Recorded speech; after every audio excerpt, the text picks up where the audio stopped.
Welcome to World of Horror, a game that came out earlier this year in February.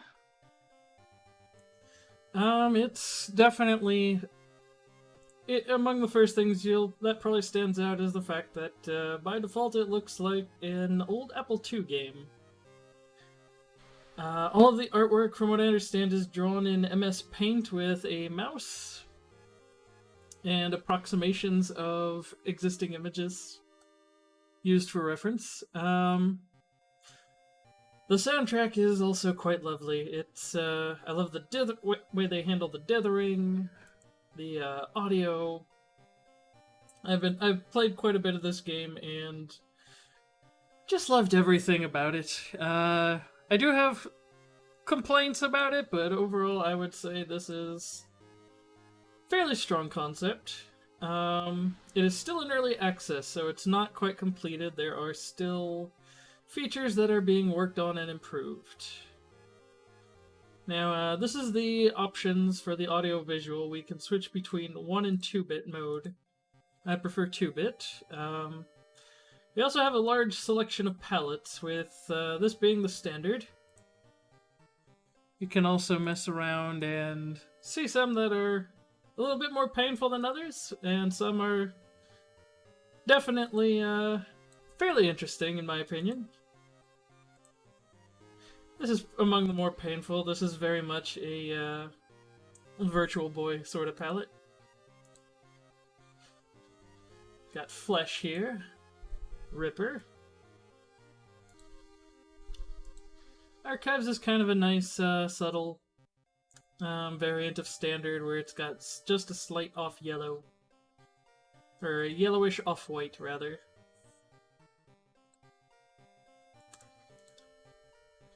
Alarm is also another one that's a little hard to look at. Jaguar is more appropriate for, like, EGA. I think that's what we're gonna go with on for how we start.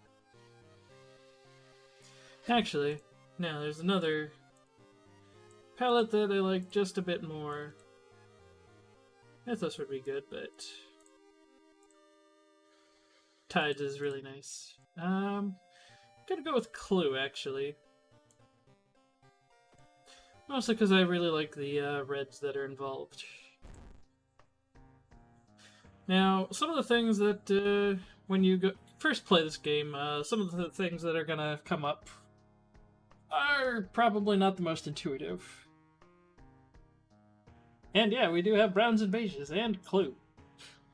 Now, you might be tempted to play through this one, Spine-Chilling Story of School Scissors, which isn't really indicative of how the game itself plays out. This is also this is one specific case from the game, and it's one of the, like, 2 or 3 that have their own special gimmick that are very different from the way the game is normally played. Extracurricular activity is a decent start. It teaches you roughly the mechanics. It gives you the best default character in the game that you don't have to unlock. I believe you are stuck with a specific dark god if you choose this, however. Quick play is the completely random option. On the right here, we also have a difficulty setting. By default, it's on Last Stand. This is what happens when you hit negative hit points and reason. If you can drop to -5 in a fight, but if you don't heal yourself in the follow-up after the fight, you basically keel over dead. Death mode, as soon as you hit 0 stamina reason, you die. This is generally harder, as you would imagine. Down here are the various difficulties: easy, normal, and hard.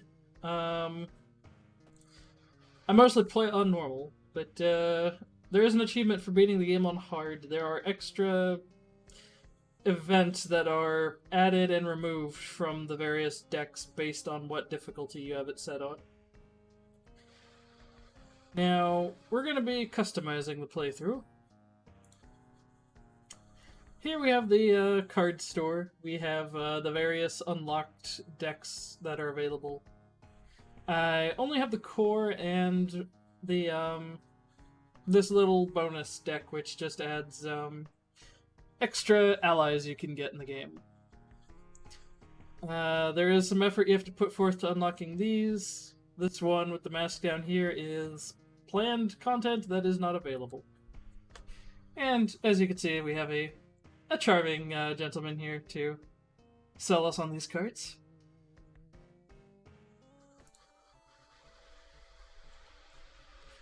We've got our suitcase. One last thing. Tall man left a suitcase for you this morning. He said he will know the password. I wonder what that could mean. We've got an Arkham, Massachusetts sticker and a Elder Sign sticker on the suitcase. This is basically the random seed that we pick.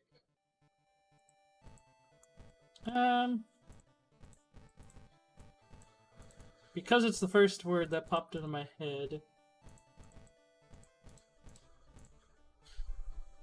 why not video?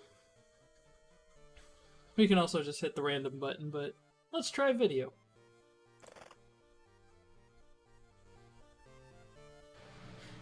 City of Shiokawa, Japan, 1980X. Something strange is happening in our town. Robed figures can be seen gathering in the woods at night. People are going missing. Disgusting creatures are terrorizing the seaside. The rapid technological progress of the modern era brings comfort, but also new, unknown threats. Old gods, malicious eldritch beings who ruled the earth aeons ago, are awakening as reality starts to crumble. Armed with clues, spells, and your dwindling sanity, you'll investigate mysteries across the city, and in realms beyond. This is one of the original promo artworks. This is also a few nested references, including Initial D, but also this is from the cover art of Arkham Horror. A car basically barreling down the street with a woman with a gun popping out the window to start shooting things. And somebody casting spells in the back seat.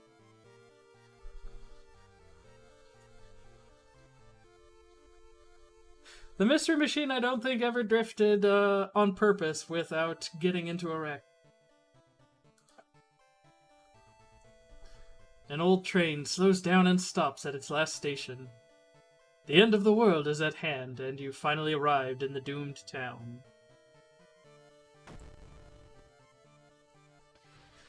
Now, here we get the option of picking a character. We have Kyrie. She is the wizard, basically the wizard character. You pick her because she's good with magic and uses lots of magic. Aiko here is, she's one of the swim team members at the school. Oh, yes, Kyrie, she is a transfer student. Here we have the swimming team captain, and she is physically very strong. She's not the sharpest. But for the purposes of combat and making combats go away very fast and violent, she is one of the better characters. She has a lot of methods of speeding up her rate of attacks, which we'll get into. Here we have Haru, who is a Yakuza driver. He starts with strength, and he starts with an addiction to nicotine, as he is a smoker. And the gimmick, for the most part, is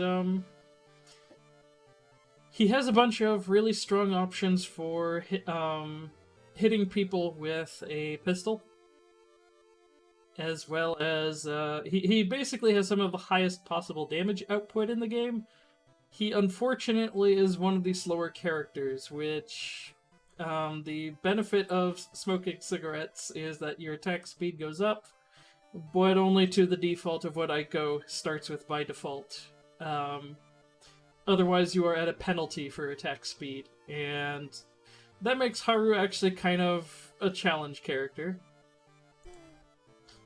Next, we have Mizuki, who is the teen idol. She is charisma-based. Her abilities are all based around drawing ally cards and having allies in your party. Alternatively, she has ways of becoming stronger as you have allies join and then leave. But basically her gimmick is strength in numbers. She is not a terrible character. Koji is the photographer. He starts with a camera. The camera is effectively a infinite use debuff item. He has a very high perception and a penalty to dexterity. He is pretty good with guns, but he doesn't really. His weakness is that he doesn't have a lot of special, unique abilities to him that make him terribly useful, other than you get to hold more stuff and carry more junk around, really. Next up, we have one of the unlockable characters, Mimi, who is a med student. She is a knowledge-based character. I haven't used her much, but from what I understand, she is very much the inverse of the teen idol. She gets allies pretty much to immediately throw them under the bus for buffs and power-ups and such. The scalpel is one of the few knowledge-based weapons, because you gotta know where to stick it. And she is one of the strongest characters if you can get her the ritual knife. That's about the bulk of what I know about this character. Miku is an interesting character. She is one of the harder characters to unlock. Her entire gimmick is as the Doom percentage builds up and you get closer to losing to Doom, she gets stronger. She does more damage. She attacks, I think, a little faster. But basically, as the Elder God gets stronger, so too does she, as she is a rioter and a rebel. She is the better of the strength-based characters compared to Haru.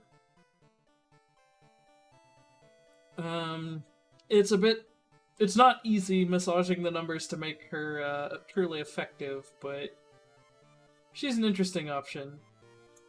Over here we have backgrounds. As we could see, the default background has no special effects. Medical history. We start with a bandage, but we also take injuries much easier. We also start with bonus experience on this one. Hunted by the Cult is the next one that I have available, where we get more unique combat encounters, but solving mysteries does reduce Doom by a lot more. These are basically challenge backgrounds that usually give a buff while granting an equally bad debuff. I'm gonna try Hunted by the Cult, and as for character, I suppose we can give Mimi a try. Though I am tempted to just pick Aiko.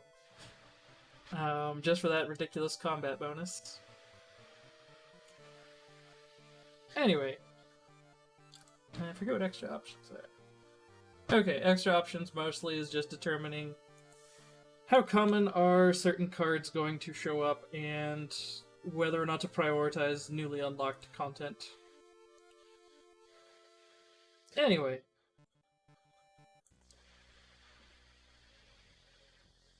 Now we pick a game mode. There are currently only two. The classic mode, which is the default.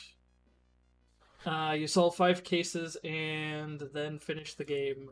Endless mode. There's no cases to solve, but you basically just survive a stream of endless encounters.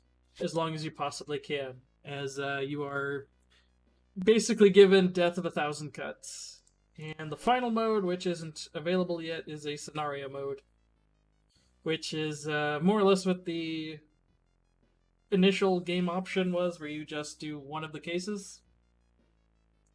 But yeah, we are going to be doing classic mode. Somewhere a group of people gathers, trying to awaken their master. So now we get to pick which old god we are going to have to go up against, unlike Arkham Horror, where it's chosen at random. We have Kthak Atarasu, the Spider God. Each of these provides a... The terrible spider god, Kthak Atarasu, is once again awakening from its slumber. Blinded by its impossible to satisfy hunger, it has started to tear down the walls of its cocoon prison. And all of the other gods, they get a little blurb here. You get to see their main symbol, basically the doodad from which they are being summoned, as well as the symbol that they're being summoned from. This symbol is actually generated randomly every random seed, and differs depending on the god. Each god has also, I think, the number of candles. Each god also has a negative that is permanent and you can't get rid of. The spider god makes it so you cannot run from fights ever. This is a terrible idea for the fact that we are being hunted by cultists. Ithotu. The supposed cause of destruction of the Library of Alexandria, a perfect black marble statue, has been recently discovered and is currently waiting in the Museum of Triple O for its long-awaited premiere. The penalty on this one is... This is probably the closest to an evil D&D book so far. There isn't really something quite equal to an evil D&D book. But the penalty on this one is kind of a boost and a penalty, because it basically boosts all damage dealt by every source by either 50%, I think, for the player, or double for the enemies. Basically, this is quite literally the candle burning at both ends. If you're looking into the thematics. Athiolast, the Towering Eye. The mad god favors astronomers and magicians, granting them its gift of power that unknowingly brings Athiolast's bloated body closer and closer to Earth. The penalty here is you can cast spells. You have the option, actually, to cast spells using Doom instead of your reason, if it costs reason. Also, this is a really fancy symbol, whereas Ithotu's kind of boring. Final one is a repeat symbol and different candle count. Goizo, the thing forsaken by God. Banished to the other dimension a long time ago, Goizo has found a way to use mirrors to ensnare and teleport its prey straight through the glass. And the glimpses behind your reflections are just the beginning of a real nightmare. The penalty on this one is every time you rest, it generates more doom. Considering our past, I'm thinking Ithotu or Goizo would probably be the better choice. I'm thinking Ithotu, because I don't think I've beaten Ithotu yet. Alexandria, 48 BC. The supposed cause of destruction of the Library of Alexandria. A perfect black marble statue has been recently rediscovered, and is currently waiting in the museum of our town for its premiere. And yes, managed to run from them once, but the cult is tireless, solving basically. If we click here, it will give us a cute little tutorial. I'm just gonna kind of skim over it just to show very briefly the artwork. Now, a mechanic that is not available at the start is city history. City history lets us actually tell the game what things we want to show up in the game in general.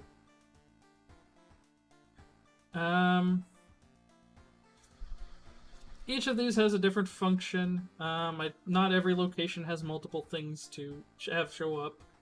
The current things lit up are the default secondary locations within each of the areas, as it were. Home, we can rest at home and recover stamina and reason. Downtown has a shop with a dog, as well as a police station. It also has an option for an occult shop and vending machines. I'm going to get rid of the police station and add in the occult shop, because this is more important for our character.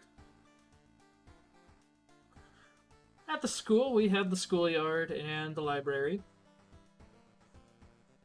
Also, if we are truly, and yes, the dog is in charge of the shop.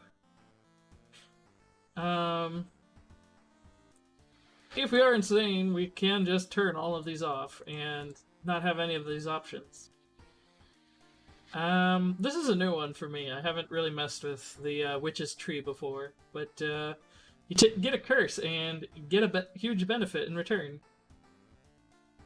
And Seaside, by default, just has a hardware store, but we're going to also add in the Illegal Den. Each location can only hold 2 side locations. There are currently none for the mansion, and I think 1 unlocks for the village later. I don't think any more are available for the hospital, and I don't seem to recall any more for the forest beyond the Witch's Tree. Ditto Home, I don't think has any special side areas to unlock. However, once we have picked which side areas we want to show up in our town, because the city is changing so fast you can barely recognize it anymore, we can confirm and continue, and we are locked into our city having this layout, as the thing is gone now. And we can go to our home. We can also check out this lighthouse. Also, I just noticed we have a status. Mimi's obsession. Oh dear.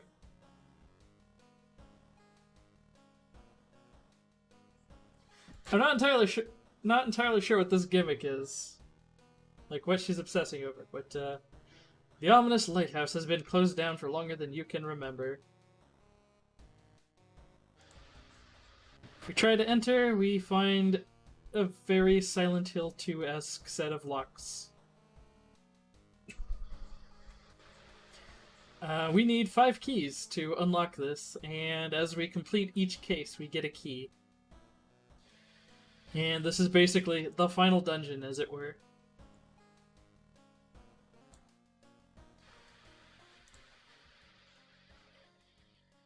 Someone's crammed our mailbox full of animal guts. That's a new one. Usually the mailbox is empty at the start.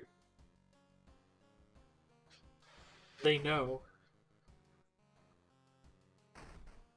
Also, room 25 really needs to come get their mail. It's the mailbox is already leaking. I mean, I'm gonna be having to clean this up with all these animal guts, but it's really inconsiderate.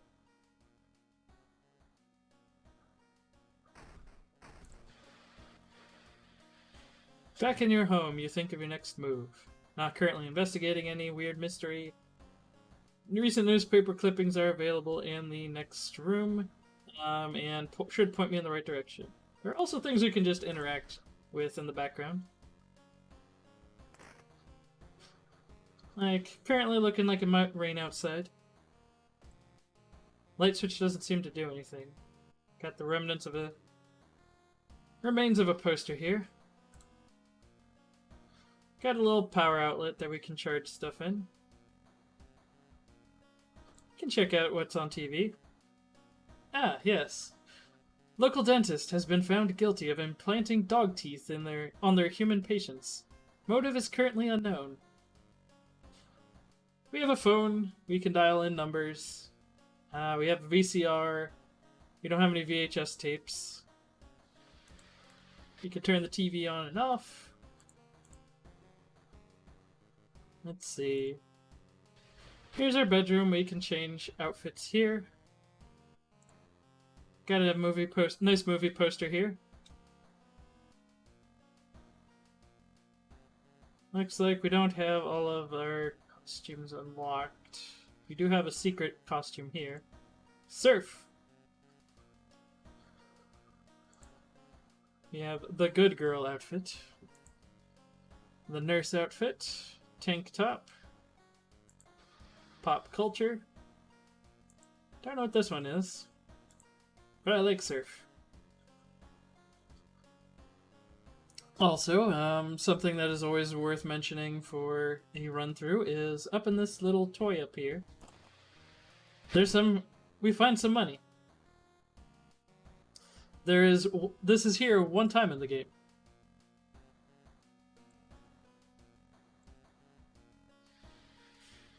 But yes, I'm not sure what to do with Mimi's obsession.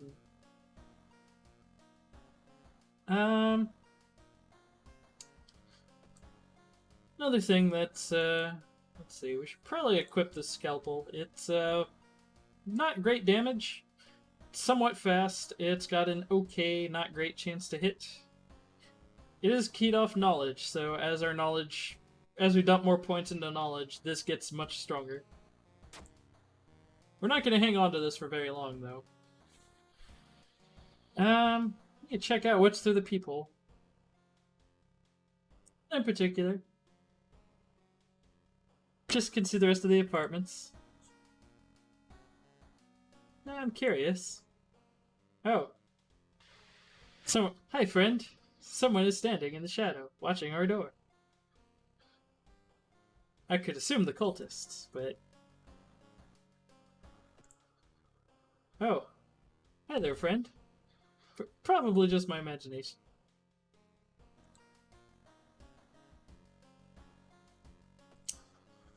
You can take a bath.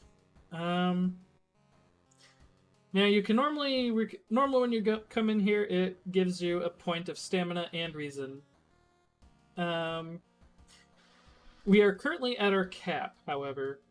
We cannot have more than 17 stamina, and due to Mimi's obsession, we can't have more than 13 reason. Normally it's 17 and 17. So it would be a waste to get the stamina or reason from hot or cold water, but warm water gives us an experience boost. And yeah, our neighbor does have a rather large head. I'm not going to hold that against him.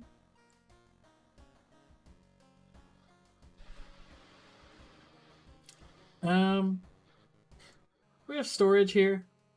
A little tiny Cthulhu statue. Spooky looking knife, some documents. Now, we have an inventory limit shown here. Currently, we can hold up to 4 item cards. Can also hold up to 4 spell cards. We don't have much in our inventory to store, but this is where it goes if we store it, and so long as we're not in combat, we can pull things out of storage. Anyway. Inexplicable and morbid events have been plaguing your town for some time now. You've marked down 5 of them, hoping that there is something connecting them. You can tackle these 5 mysteries in any order you want. Beware, your decisions will haunt you and influence yet unsolved mysteries. That is the only hint you get, that you can't get all the endings to certain mysteries unless you have something from a different mystery. Okay, so... the pips are not really accurate for some... You might think that looking at these pips, they tell you just how hard these particular cases are, or these mysteries are. They're not terribly accurate, because there are some pretty difficult... there are some pretty difficult mysteries with only 2 pips that are easier than... and then there are 3 pips that are easier. This, however, is the easiest one in the game. So we're going to do the alarming account of abnormal arms.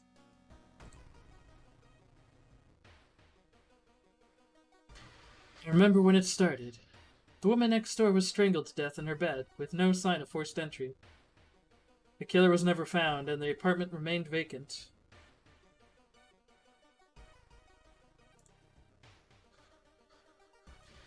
So here's the typical town screen. We get the little prompt of where we are in the adventure up here. We have a little side quest over here. And then we have our locations on this tab. And then we have the side locations over here. And this is basically the big go and do something button. We're gonna visit the dog real quick.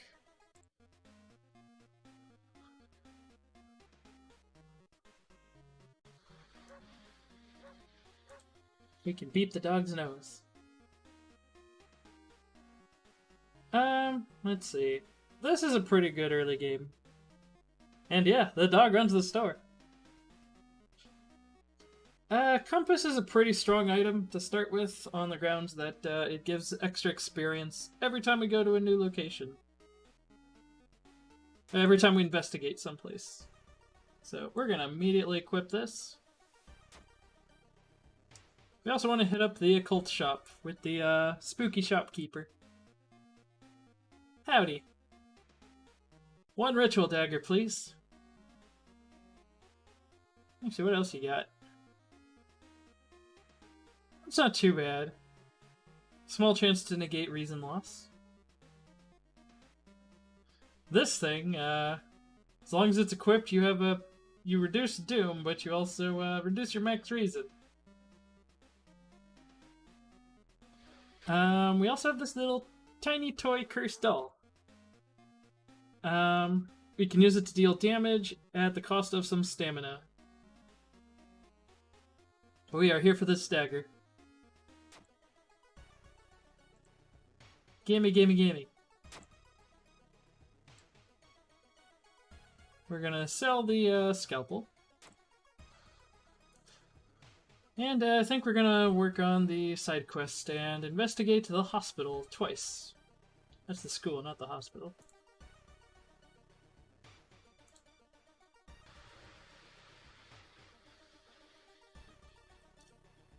Paranoid patient. When the patient came home one morning, covered in scars and babbling about aliens, the police had them committed. They're mumbling something quietly as you pass by. What's up? Oof. I also have the options on for showing the actual numbers and what's happening mechanically. So we roll a d12 and try to roll under whatever the appropriate stat is for the check. We rolled a 12, which is basically the worst result you can get. But we try reasoning with them to tell you what really happened, but it doesn't work. It takes 2 nurses to calm them down after they've roughed you up. Dang.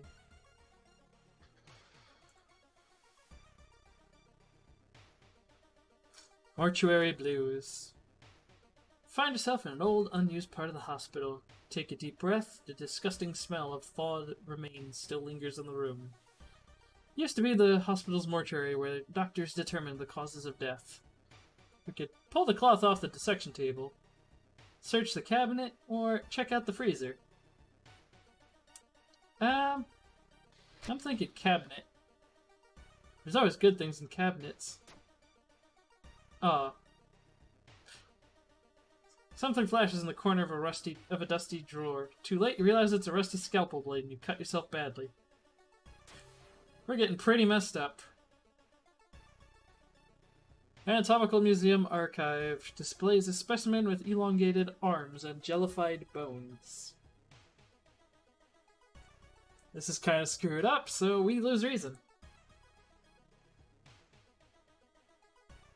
But yes, the door to her apartment was closed and she lived alone. What other ways are there?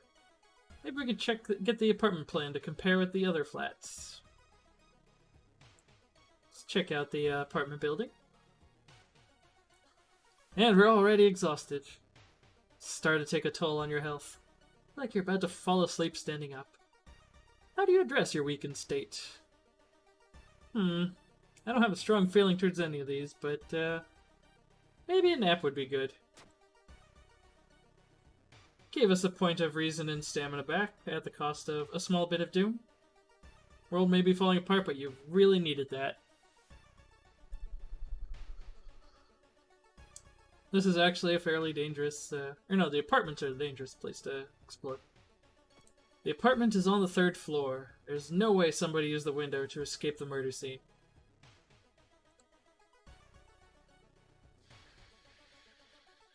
Petty thief. While you walk through the crowded space, someone bumps into you and quickly apologizes. Realize what's happening. Success on perception. They stole my wallet. Quickly grab their arm and they drop it before disappearing into the crowd. Bonus experience and we keep our money. Notice the odd placement of ventilation shafts. They seem too small for anyone to crawl through, though.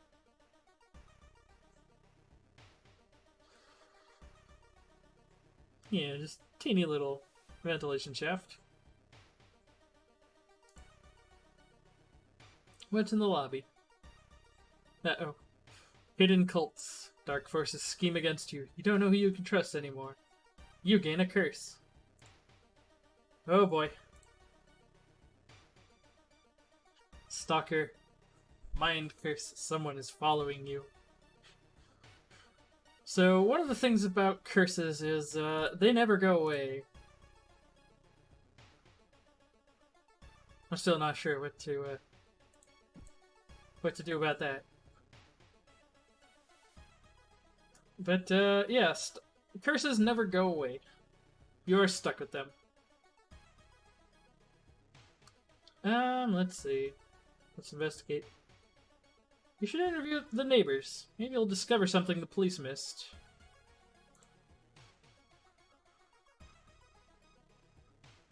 Uh-oh.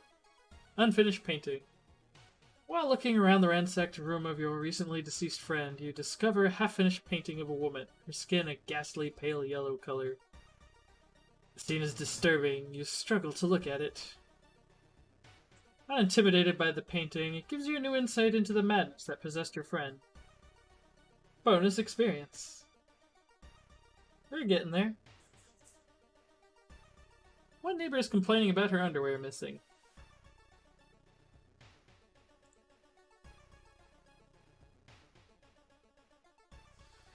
Struggling artist. Mr. Tripolo, your neighbor is a horror manga artist.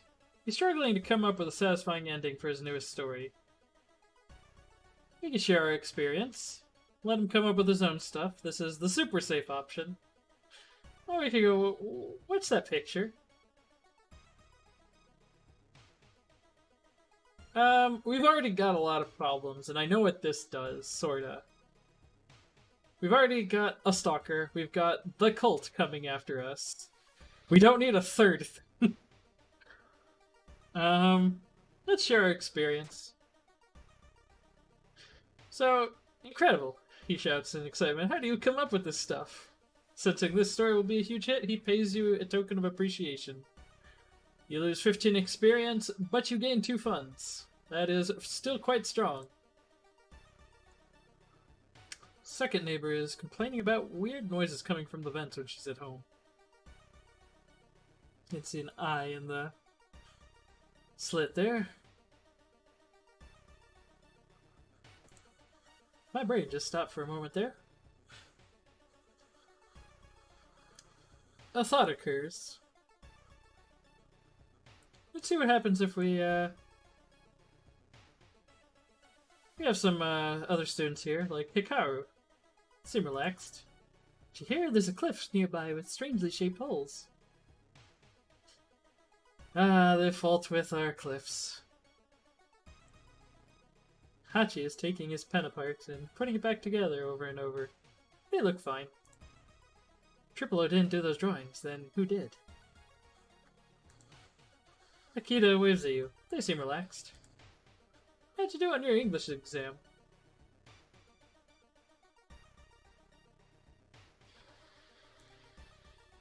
Sounds strange, but I believe you. You can ask them to join you when they join your ally tab. You're not very good. You're a penalty. Oops. Kita looks at you and blushes. Good thing we're in this together in this, right? But yes, generally allies give a flat bonus or penalty. Some are definitely better than others.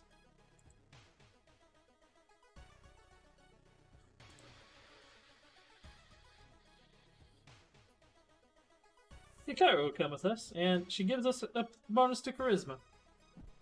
Not shabby.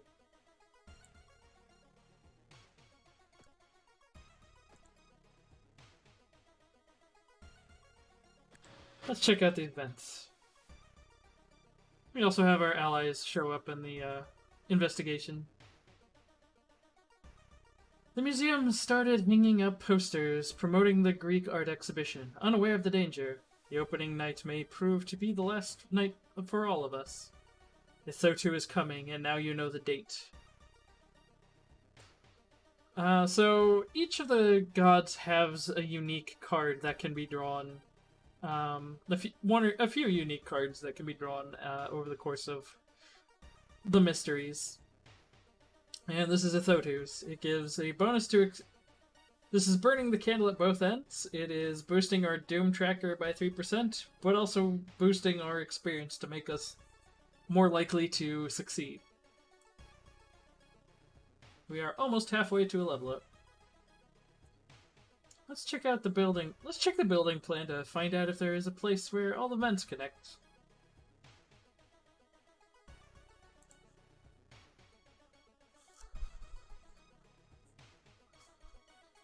When you stop by home to pick up your lunch, you find a pile of letters in your mailbox. We can read our letters or check them later. Let's check them. Aw, luck failure. Staying up late investigating the current case has really increased your electricity bill. -2 to funds. Oh well. Easy come, easy go. Every room is connected by vents coming from the unused boiler room. Could it be? We are at the target location to finish the case. The blood... We can no longer complete the secondary objective as it is completely messed up with blood. We cannot go to any other locations because they're messed up with the blood. Let's check out the boiler room. You enter the dark boiler room and trip over a pipe. Cursing, you find a light switch and gasp in horror. It's not a pipe at all. It's a long, rubbery arm coiling around the room and ending in a ventilation shaft. Coming closer, you can smell something vile and rotten. This usually indicates that there's an item you are missing for a bonus option, but I don't believe this particular mystery has an extra option here. Let's check the vent. Hello? You almost fall to the ground when you see the wide open stare of the dead pervert. His elongated limbs stretching and disappearing in the vent's darkness. Inside his mouth you find a tiny key. So, generally the story here is, this guy was the, kind of the groundskeeper, but he was also a pervert who would, just noodle his way through the air vents to voyeuristically look at people, stare at people, and steal their underwear and stuff. How he died is just not really addressed, but after the police arrived, the whole building was searched. Following the arms, detectives find the body of a man stuck in a ventilation shaft. Later, he is identified as the building caretaker. In his closet, police finds pieces of underwear and voyeur photos of the tenants. If we did not do the side quest, we would not have this tiny key, which is a useful doodad. You are questioned thoroughly and eventually released as the murder case is being covered up, as a case of unfortunate gas leak. Alarming account of abnormal arms ending A. Rewards for solving the mystery is experience, bonus experience for a thorough investigation, reduction of doom, and bonus to stamina and reason. We have resolved the mystery. The old god stirs. This is where we draw a card of the old god doing things to mess with our potential progress. We have been cut off from the outside world. The whole town stopped receiving any outside signal. Must be the radio mast failure. I believe the radio tower was up there and now, or over here, and now it's down.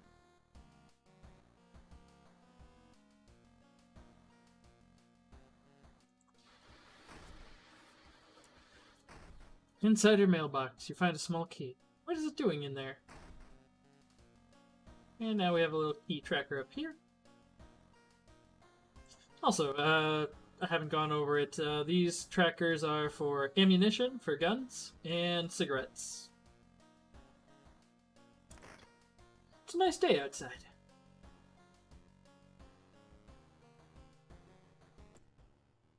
Oh, hi there, neighbor.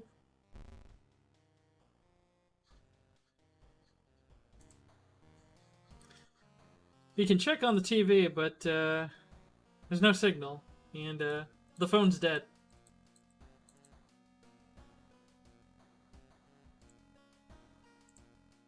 We don't have any VHS tapes either. We can't send an email. There's no signals. Also, this is set in... this is supposed to be set in 1984, so emails are definitely not a thing at this point. We don't even have fax machines, I don't think. But yes, this is supposed to be a speculative, futuristic horror game, as it was made in 1981, and the far-off future year of 1984.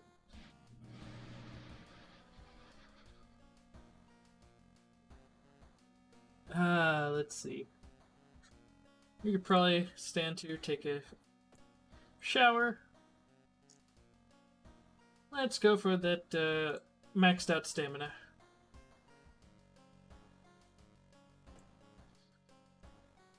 Looking good.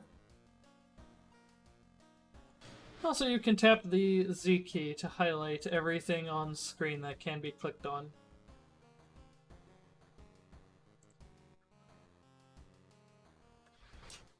So now that we have completed a case, this is lit up. This is the save your progress and exit the game option.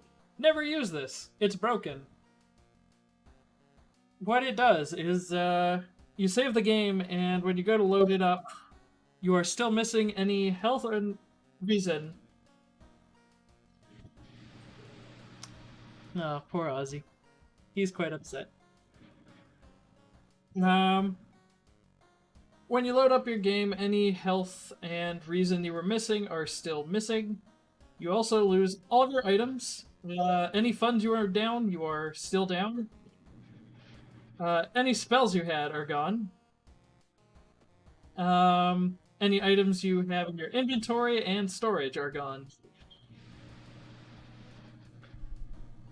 The save feature is not a high priority fix because typically a run of this game only takes about an hour.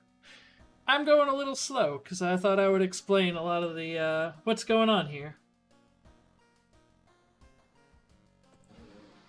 We can start a new mystery.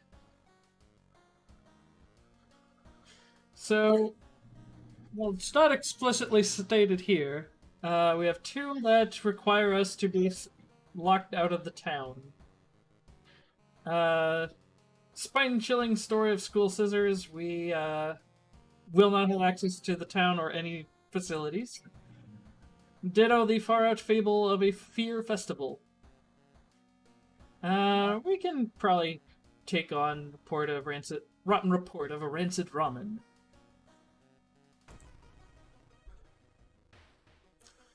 Out of thin air, a brand new ramen restaurant opens in town. It's adored by everyone. Once people take a bite, they can't stop. Day and night, the queues stretch out the door. The shambling customers stuff themselves dish after dish while the blind owner sits silently behind the counter, grinning and polishing his gleaming knives. You're determined to discover what makes this ramen so enticing. What is its true power? Dog meat? Human meat? Flesh of the gods themselves.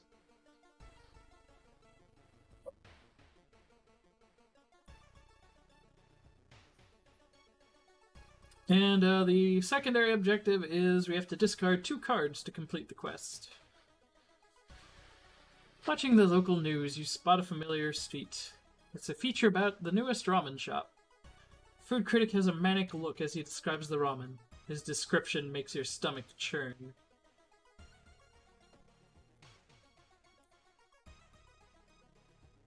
Also, we have a neighbor here.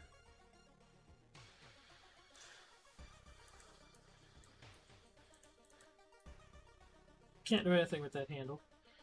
But our neighbor, she has a neat shirt. She's really busy though, and she wants to hang out a different time. She is specifically tied to a case that we did not get, but she is one of the best allies you can get in the game. Anyway. Let's go ahead and investigate the apartments. Uh-oh. Now we're going to be introduced to combat. You hear rustling on the other side of your apartment door. Someone is trying to get in. An apartment stalker. So, there's a lot to take in here. For starters, they have 25 hit points. We just have to do that much damage, and down they go. This is how much damage they're going to deal. They are doing stamina damage. We will lose 3 health every turn that passes, and they are not defeated. They also have 30 power, which is, the higher their power, the chance of hitting them is lowered. As we highlight our attack here with the Ritual Dagger. Yeah. Yeah, 5 points of damage is pretty nasty, but, yeah. Anyway, base chance is currently 40% chance to hit. We are very inaccurate. We do quite a bit of damage, though.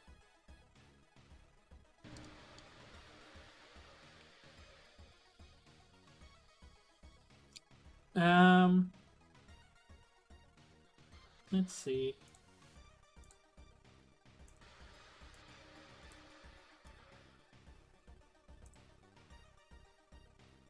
So we have a tracker here that has 200 points worth of time that we can use. Depending on the weapon you have, determines how much time it takes to use a particular attack. We have some options. This is to shoot a gun.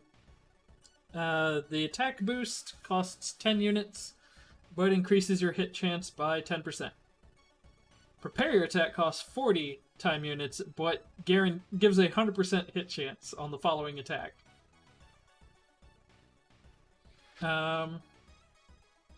If we're lucky, we'll take off 12 hit points, because we have a strong attack and a weak regular attack, which is 7 and 5 damage respectively.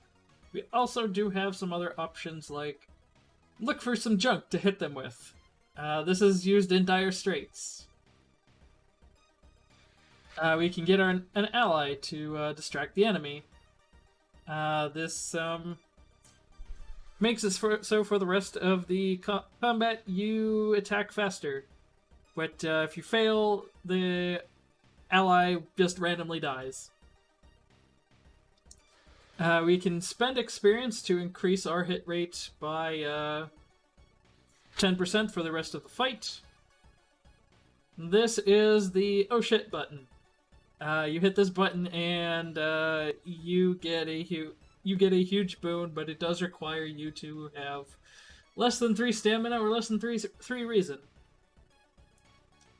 We also have some defensive options, including converting stamina into reason. We can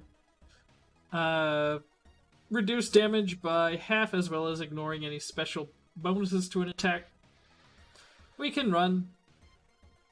We can also dodge, which lowers their chance to hit, but I haven't seen this work all that great. And we have spiritual actions, which don't matter for this fight, but there is a separate minigame. This also lets us convert reason into stamina, We have clapping and bowing, which is you have to use them in a certain order to get rid of ghosts.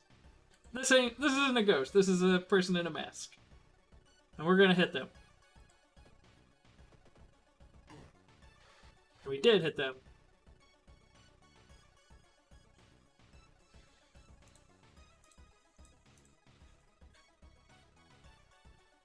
We are not going to be able to take them down in this turn either, but we can at least guarantee that they get hurt. And let's go for the strong attack. Why not? Combat completed. We also got a concussion because we got hit in the head with a bat. This is a minor injury, which means a bandage would fix it, but also this has the bonus of once the current mystery ends, this goes away. And we found a baseball bat. We also leveled up. This is a very strong, an extremely strong strength-based weapon. It's not the best, but it's pretty good. And yes, we have a minor concussion. So here's the level up screen. On the left side, we have some perks. Outdoorsman gives a bonus to luck and is supposed to come up in certain events, but I've never seen it actually come up. Folklore studies, ditto. I have seen this come up once or twice, but it's not as useful as an entire perk slot would normally be. Anatomy class gives us a bonus to human enemies, such as that stalker. Might not be bad to pick this. We're going to go with a point of knowledge. Honestly, this or folklore would be great, because this just boosts our knowledge even higher. And gives us an out on certain encounters. I think I'm going to take this one, actually, because I do know we have the, we do have to go to the forest for one of the particular mysteries. And, as well as a village, and this comes up a few times. And we can resolve combat, and now we have a baseball bat. We could discard this, but yeah. You can see the restaurant through the staircase's window. Watch the door for hours, but never see any of the cooks enter or leave.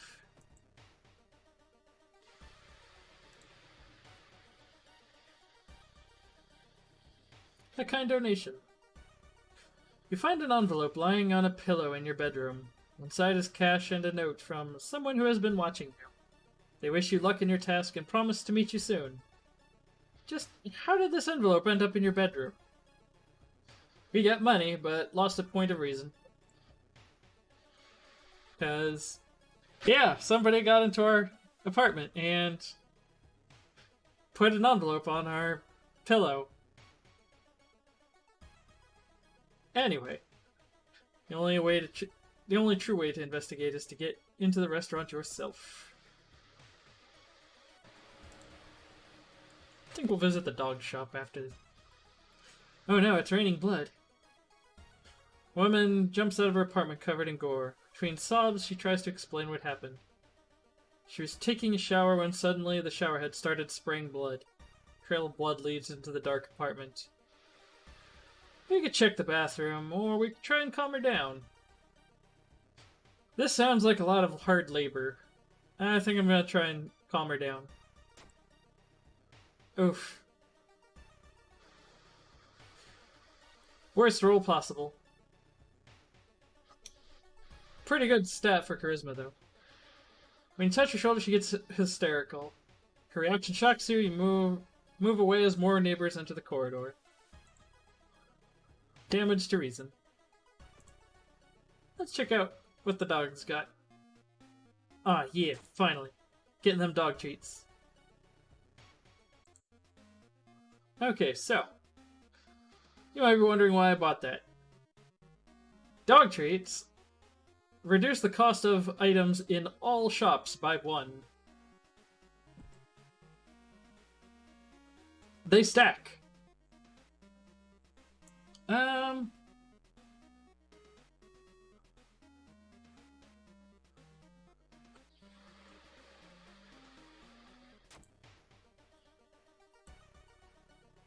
let's discard some salt. Just to get the dumpster dive.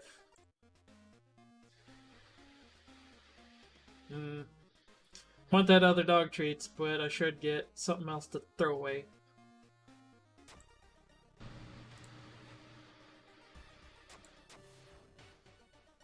You sneak into the alley at the dead of night. Gagging, you look inside the restaurant waste. It's a vile pulp. A few chunks of meat look like promising samples, though. We got this stanky meat. Rancid meat of an unknown source. It counts as food and poison. And yes, our treats are good here. But it also works if we go to the occult shop. We're not gonna, because going into shops does raise doom. Seems you're not the only one wanting to try for yourself. You stand in line for hours. Your questions fall on deaf ears and you're shunned.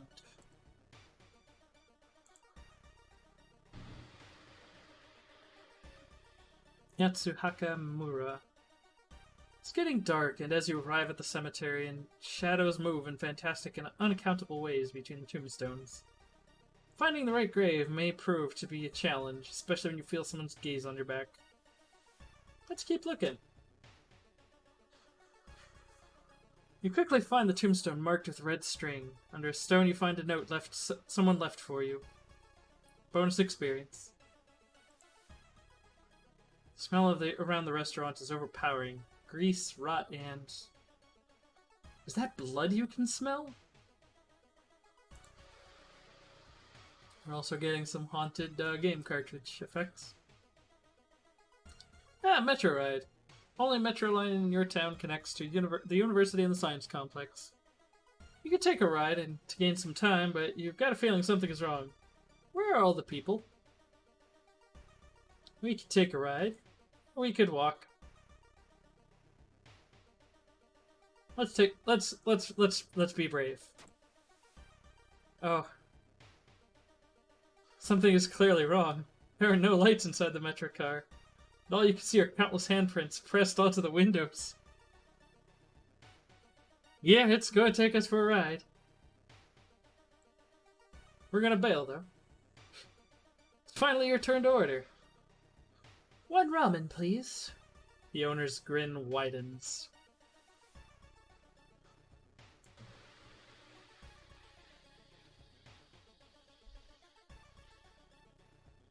This is the only event that you really want the map for. But the roads seem to twist and turn when you're not looking, trapping you in this neighborhood. You spend hours trying to find a way out. Finally, completely exhausted, you end up on the main street as the passage to the blighted neighborhood slowly closes behind you.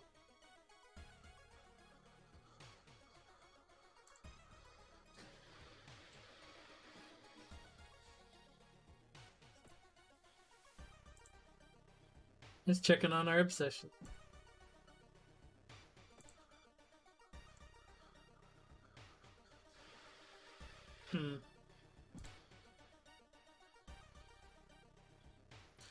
Oh, hey, we are more or less broke.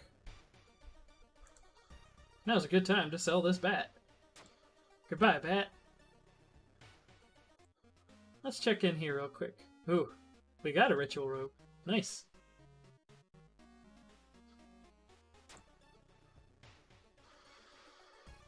I bought a new item. It's a ritual robe. Gives us an extra magic slot, rather. And it even shows up on our little graphic in the corner. The red bowl is pushed in your face. It's so crowded that you're forced to sit on the floor.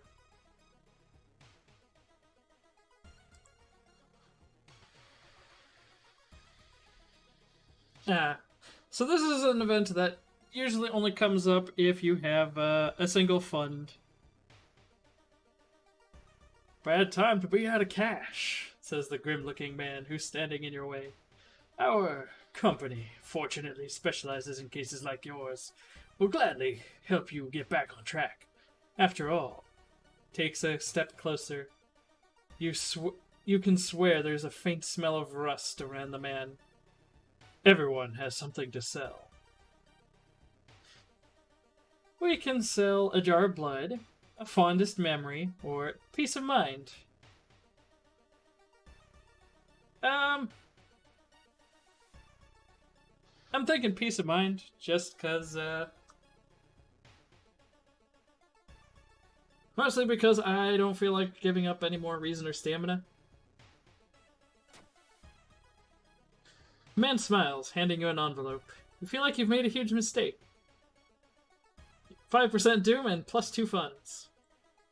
But yes, that event occurs when you are basically out of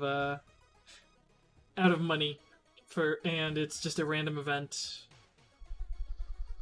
With a slick hand, you fill a vial with the soup and walk out without tasting the weird dish. We are going to the lab. Here's a mechanic I haven't really explained. It is this bar, which won't come up for a while. Lab results. With the pulling of some delicate strings, you get the ramen into a lab.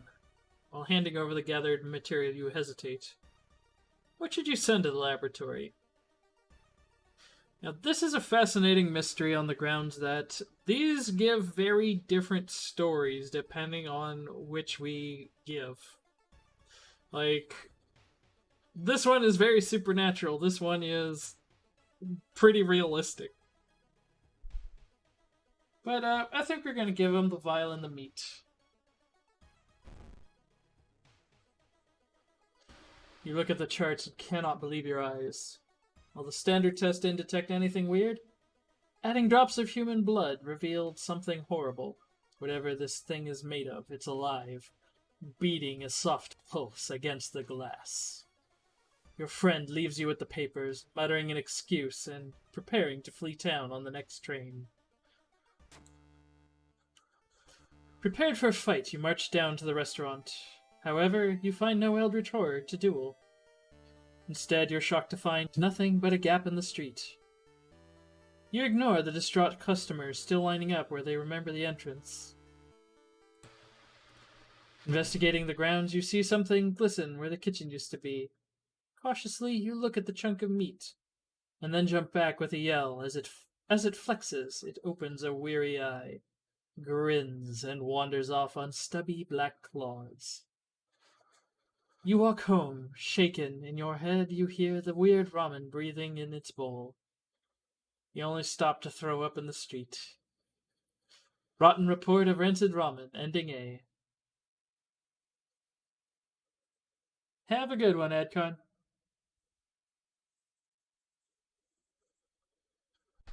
And yeah, we have a boost. Okay, it looks like we are going down about 5% doom every time we complete a case, which is not too shabby. A lot of experience. We are almost level 3. The old god stirs. Winds of plague. Weird epidemic keeps staff at the hospital busy. Skipping the line will cost you more.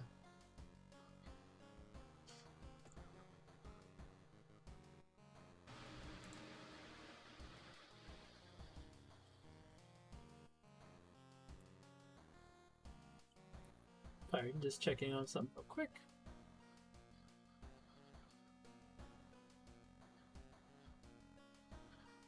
So what that does is, every time we go to the hospital for treatment or surgery, it costs more. Costs more doom. And I think funds.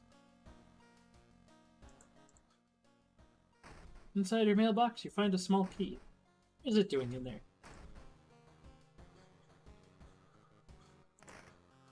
It's been raining since morning.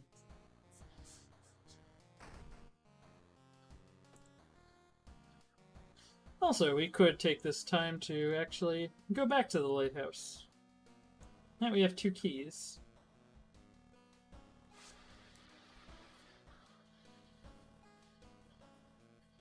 We have padlock A, which is up here now. We also got padlock C, which was right here.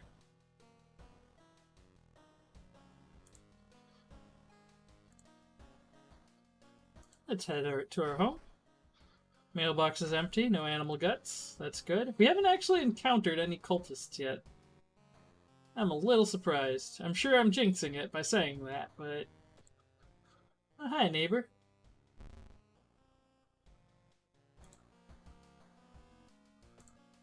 Still no TV signal or phone. Still looking good. We could change our top, maybe. Yeah, let's go nurse. Why not? Still in our surf shirt on this screen. We need a bath. Let's have a nice cold bath. Get that bonus reason.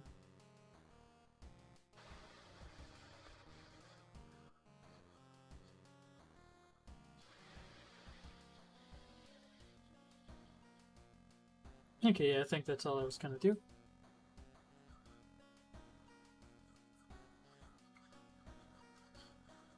Alright. We've got a few options here. I'm thinking Far Out Fable of a Fear Festival. So this one is basically a summary of the plot of Siren 2, Forbidden Siren.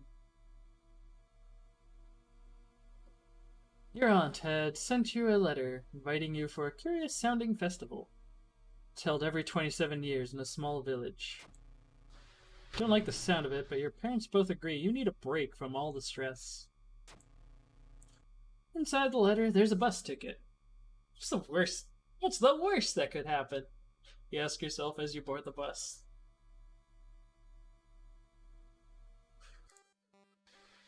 Today's goal: explore the weird village. Just when you thought your stomach couldn't handle it anymore, the janky old bus stops at its destination. You get up and take a deep breath before looking around. It's a small village, and the nearby fields are surrounded by a thick forest. Someone is waiting for you. Same intro, but we have a bonus. A fat man wearing dusty overalls approaches you. It's the inn owner, who promised to pick you up. Following close behind him, your eyes are drawn to his hands, which are so deformed they resemble claws more than hands.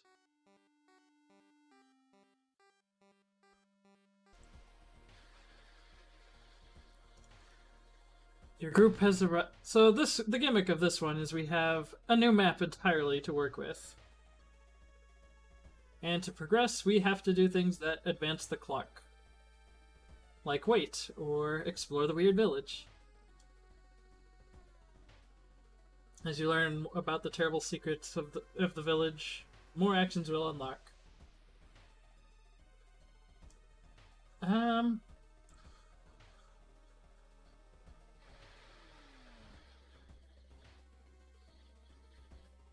Right, this replaced the ritual robe replaced this. Let's put that in storage for now. I'm gonna hang on to these dog treats. Alright, so let's check out the inn. The inn's room is dusty, like it hasn't seen any visitors in years. I wonder if anyone cleaned it since the last festival 27 years ago. There's a folder of available activities lying on the table. If we tap this button, you can see there's an action unavailable here. But there's also something right here. Wait, what's that? We can now check out the painting. You freeze in terrors. Something moves on the painting. There's a hole in it. Are you being spied on from the nearby room?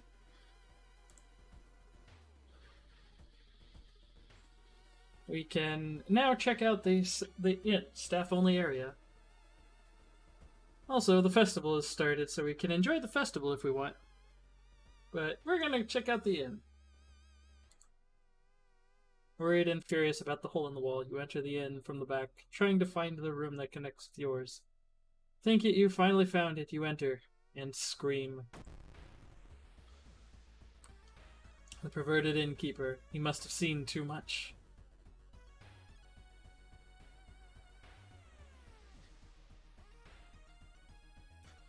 So he does a unique thing. Rather than doing stamina, reason, or both damage, he does Doom Tracker. He is, however, very low powered, so he's very easy to hit. Like, we have a 75% chance to hit him.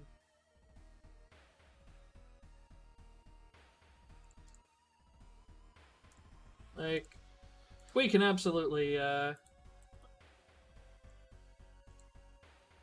guarantee... We can guarantee one hit, and more than likely guarantee a second hit. And take him out in one round.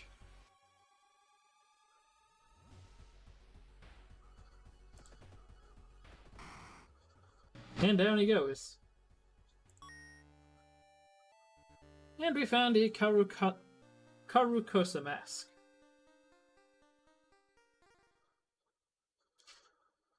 I'm trying to recall the reference that this is. Like Carcass or something like that, or Carcassonne or something like that. Carcosa? Can you see in it? This allows faster spiritual actions, but... yes, we have to finish combat before we can equip anything. Learn more about the festival itself. A weird sound wakes you up. Step closer to the window and look out. Can't see anything and get ready to go back to bed when suddenly the moon comes from behind the thick clouds. 3 hooded figures are standing at the forest's edge. One by one they light their torches and disappear behind the trees. What was that about? Who are they? They all wore strange masks. Should you follow them into the forest or try to find more information about the festival? I'm gonna equip this mask. Now I look like a real cultist. Got the robe, got the mask, got the dagger. Nothing gonna stop us now. Weird sounds come from the forest. Coming from the forest kept you up at night. What could it all mean?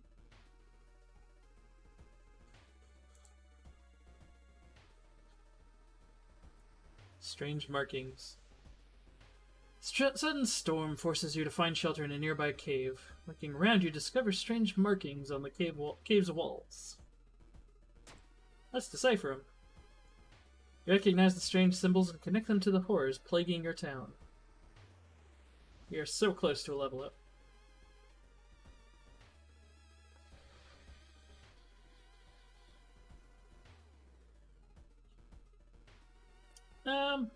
Let's enjoy the festival, actually. We can buy souvenirs, enjoy the festival, or look for friends. Let's actually check out the shop here.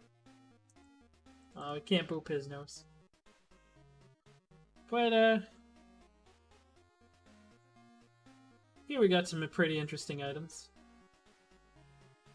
Map is, pretty situational.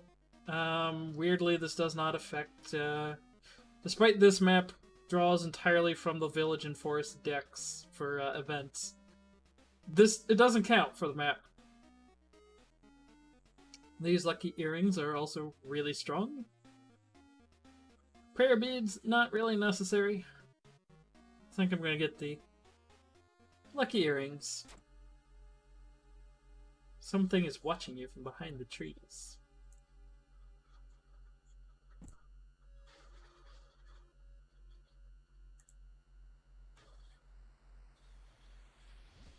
You discover an old campsite located on the edge of a small clearing. Also, we leveled up.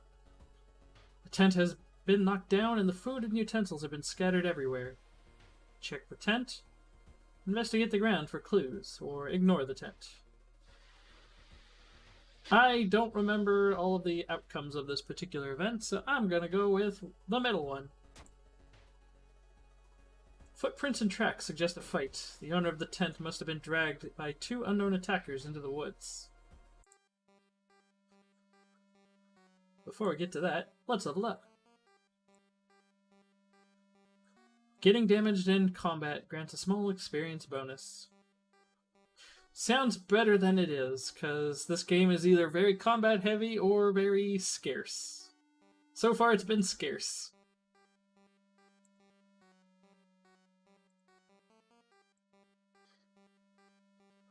I'm gonna risk it for the biscuit. Reroll perks. First aid is actually pretty solid. Recovers reason every time you defeat an enemy. But we're gonna spend the point on knowledge. You will be ridiculously smart.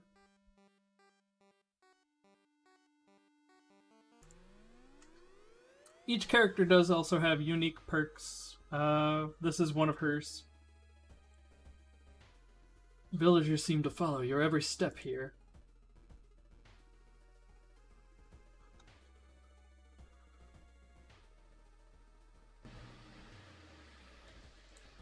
Let's check out the village. Welcome to the rice field. As you walk through the village, crops waver in the breeze, following your every movement. -2 reason. Dang.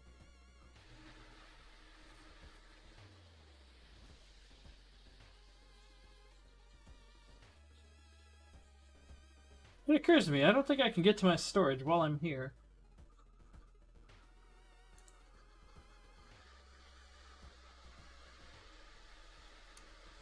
But we can relax a bit or get an onsen.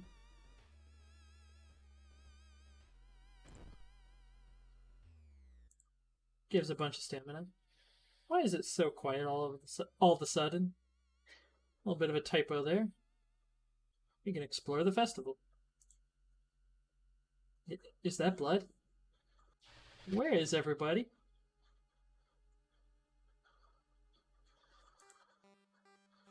Find the missing people. Trail of blood and sickly smelling sludge leads to an outskirt of the village. Somewhere in the dark forest, there's an answer waiting for you. I'm fairly certain this is supposed to be like a Junji Ito face in the, vaguely in the forest, with these being the eyes, this being like the nostril, kind of a sickly smile down here in the chin. But we have 4 actions till sunrise. And yeah, just relax a bit while my horrific mask takes hold. I do know how it is.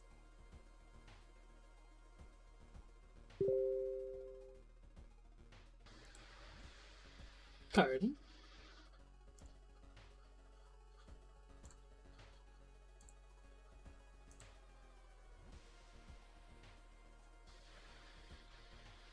Let me just mute Telegram real quick, because I thought I had.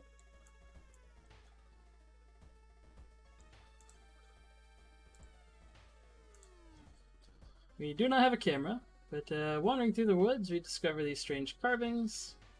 Might be connected, but we gotta just try and decipher them. And we did. Certain the missing people were here. You are on the right trail. Start to recognize some of the paths and rocks you've seen earlier.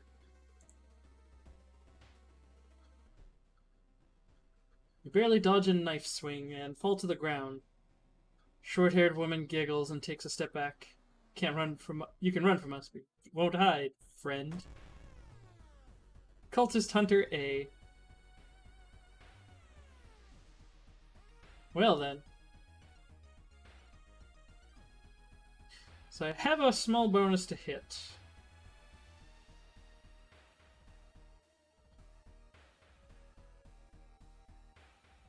But yeah, this is one of the unique... This is one of the unique background encounters. Also, it does occur to me that she seems to be wearing a mask.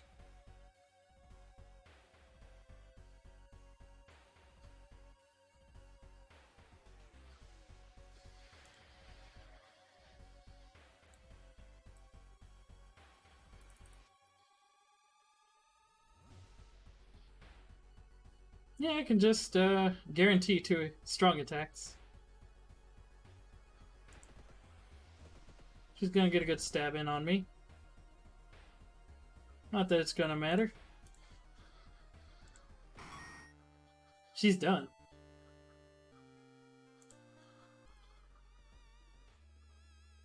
And I got 2 reason because I finished the combat.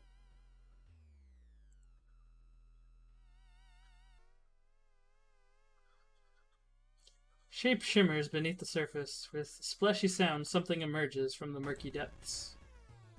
Ah, yes. You always hate to run into leech girls.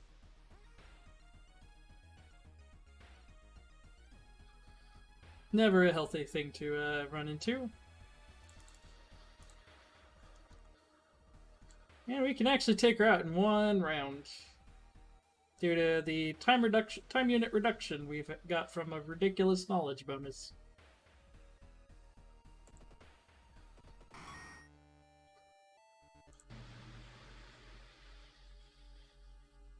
An abandoned factory. This must be the place where they took everyone. There's something else in here?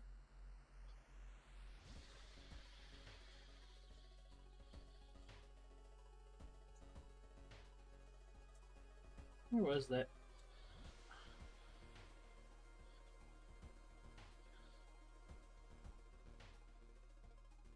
Oh.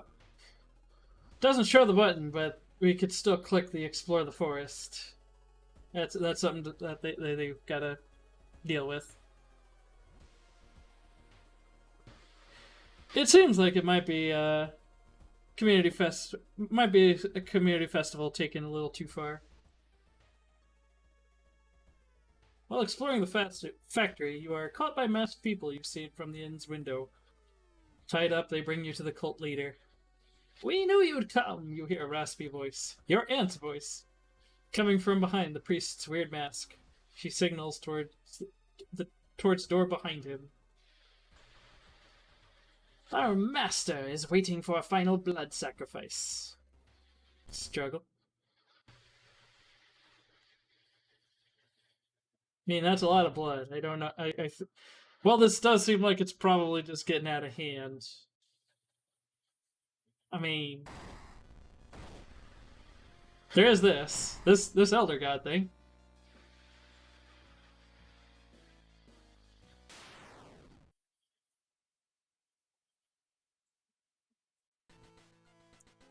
With a loud bang, the ancient horror disappears, and the high priest falls to the floor, grabbing their shoulder. The last thing you see before blacking out are the beams of flashlights and a hand of a police officer saving you from fall. Yeah, this event definitely got out of hand. Later that day, detectives interrogating you are confused when you tell them about the ritual, blood, and eldritch being. Village is abandoned with no trace of blood anywhere. You're the only one seeing the ancient horror. And this is the good ending, as it were. But he couldn't catch the leader of the cult to interrogate them. The people are safe. He boarded the old bus, wondering what would happen if you didn't stop the ritual in time. These cases are also generally designed to allow you to fail forward so long as you don't hit a game over condition. Oh dear. Oh no, the friendly dog disappeared last night. I'll have to find a new place to buy equipment.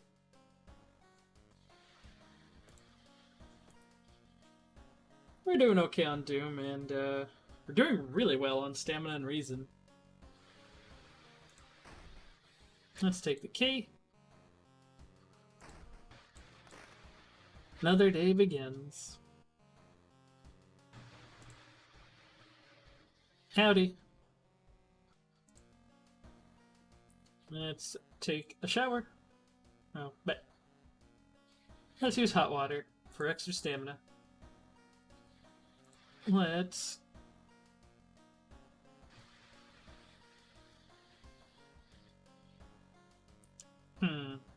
yeah, let's equip that. This can go into storage. Slightly too big. Anything in storage I want to grab. Compass is tempting, but I think we'll be okay for experience. Now then. You've got 2 cases left. We're gonna go fairly quickly through this, especially because this one's pretty brief. Another boy from your school has disappeared. Rumor has it a terrible woman has returned from the grave. A woman with the whitest smile and the sharpest scissors. You knew your friend was up to something when he left you his notebook full of cryptic notes. I can send her back where she belongs, he claimed. After he disappeared too, you decided to study the notebook for clues. It details a ritual that can stop the wicked woman once and for all. What's the worst thing that could happen? We've already asked that once so far, and it was not good. The school is eerily quiet at this hour. Your missing friend has left you a notebook. If rumors are true, to stop the tall woman with scissors, you need to perform a ritual to force her material form to appear in our dimension. Accomplishing this requires first the drawing of an eldritch sigil, and then the lighting of holy candles. You can only hope your friend has left them around the school somewhere. We can explore the school, perform the ritual, check out the school lockers, or access storage. We effectively have an option here. I don't think this does much.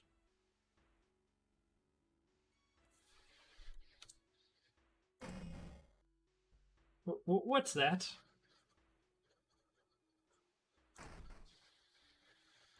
Found a new item. Wooden bat. This is similar stats to the baseball bat. It is worse as it is slower. And I think has a worse chance to hit. Gonna sell that. Oh. Oh my. It is a shame we are not a perception-built character. We found the sport rifle. One of the best guns in the game. To understand. It is far too late into the game to pivot towards sport rifle, unfortunately. But the base damage when you use it as a gun is 14, and the higher your perception is, the higher this number gets.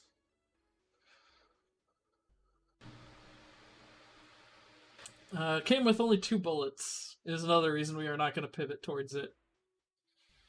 28 damage is a lot. It's not enough to drop the biggest, baddest threats, but probably doesn't matter with the damage bonus.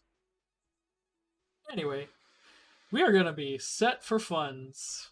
Not that it matters, because these last 2 missions I don't think we get access to the shops.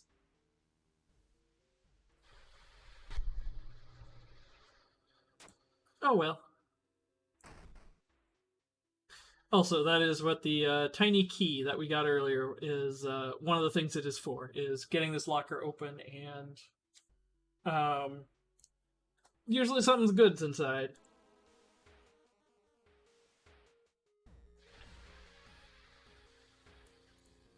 So now we explore the school. Suddenly, a window behind you breaks with a bang. Startled, you notice a masked man, hunting rifle in his hand. Silent and calm, the man loads another bullet in. Oh, another cultist hunter. Ooh, and he hits hard. I don't think there's much I can do about that. Except... unless...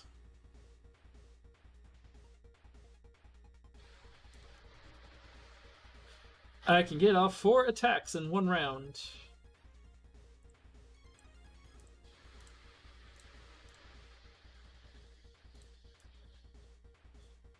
And if all of them hit, it will one-shot this dude. Let's do this. Oh, we missed the last 2 attacks. That's fine.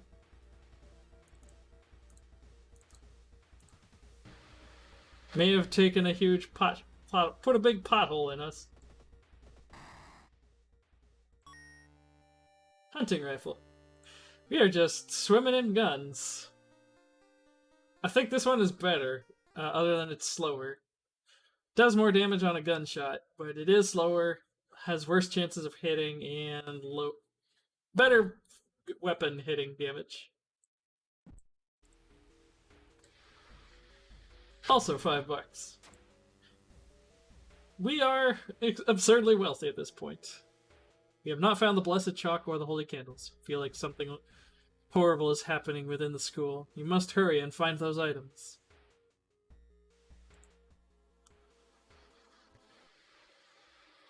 Oh, hi, park guest. How's it going?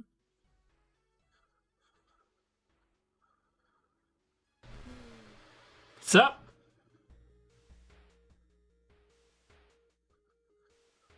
Something evil stalks the empty school corridors. You found an additional page from your friend's diary. It seems that the blessed chalk was left on the roof. You must hurry to find it. Ah, we have a new button. Peek outside.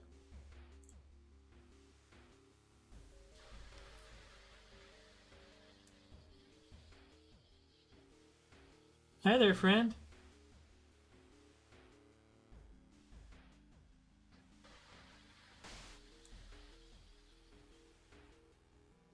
You shouldn't risk that again. Anyway. Let us resume investigating. Ah!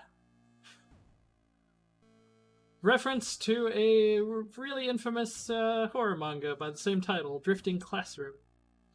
Something is wrong. Instead of a clear blue sky, you see the bloated corpse of a long-forgotten deity looming over the school's roof. The barrier between worlds is coming apart. You must hurry or risk being noticed by whatever other eldritch horrors still lurk here. Try to run or try to sneak. I don't think our chances with either of these is great. Let's book it. This is actually the one that was better. Uh-oh. Cursed signs. Casting spells raises doom. Not the worst curse we could have gotten. You raise your head in time to see Athiolast's single eye glaring down at you. You scream as your mind is flooded with forbidden knowledge, and your skin is etched with ancient runes and curses. Did give us a level up. What do we got?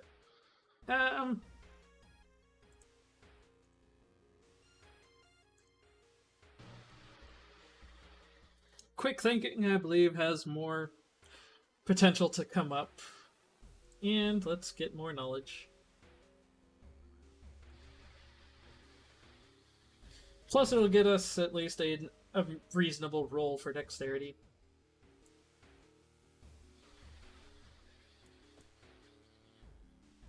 We have found the blessed chalk.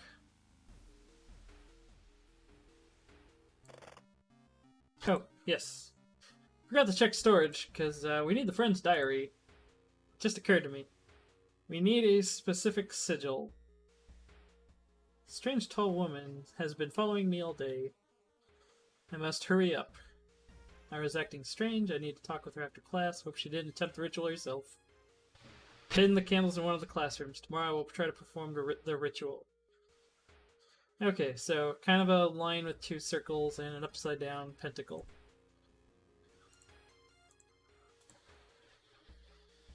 Looks like that's pretty close. I don't think... There it is. Unless there's another, Okay, yeah. So that's the symbol. We needed the diary to get this proper symbol. Now we need the candles. And yeah, it does have some cool peeps. Uh-oh. This is one of the events you definitely want the holy candle item, which we haven't encountered.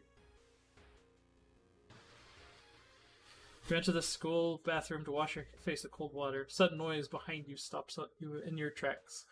One of the stall doors has opened on its own.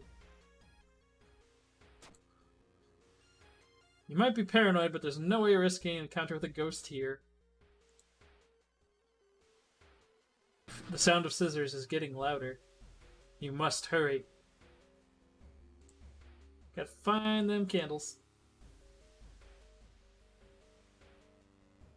Non-Euclidean. Possible angles and seemingly moving lines make your head spin. Stare in disbelief. How is this possible? More reason damage. Found the holy candles in your friend's backpack. You lit them as instructed by the notebook. Everything is ready for the ritual. Wait, what's that?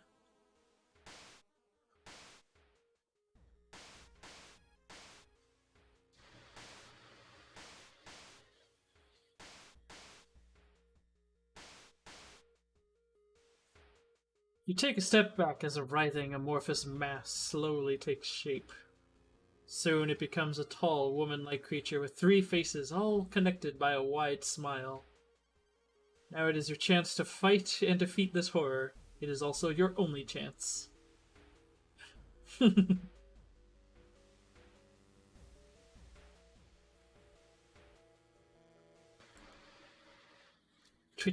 Twisting and twitching, the demon woman enters the classroom, cackling menacingly.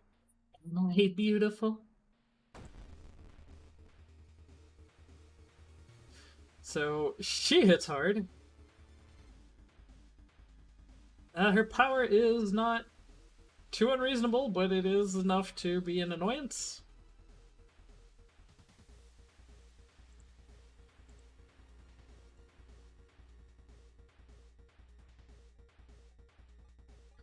Get off 4 attacks to take off just about all of her health. I will be in very dire straits.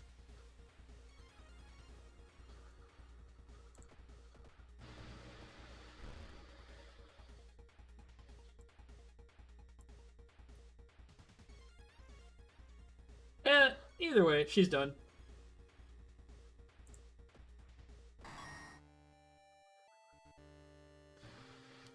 I'm the better at cutting things.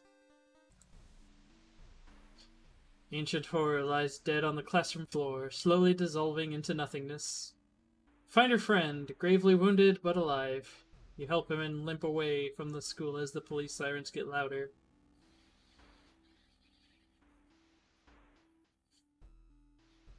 Gravely wounded because an extra large smile was cut into her face, into his face or her face. Anyway, ending A. Scissor Woman is gone for good. Or is it? You shudder, knowing the urban legend will inspire another kid in another city to try and summon the eldritch being.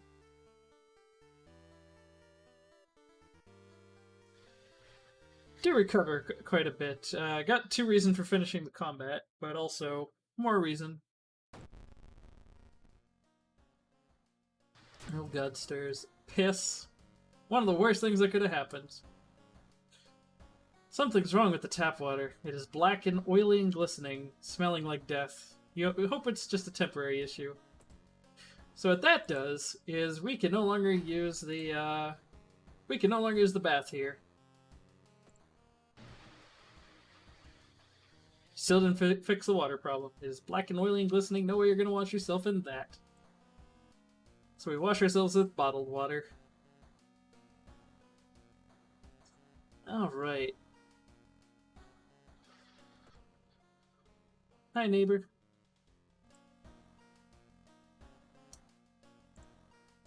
We can pump the primer on the lighthouse real quick. Open padlock B, which I think was that one. And D. Just got E left.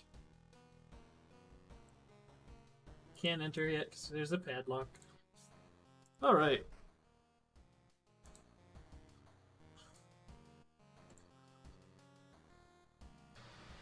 Right, this one lets us actually run around the town, so it's not so bad.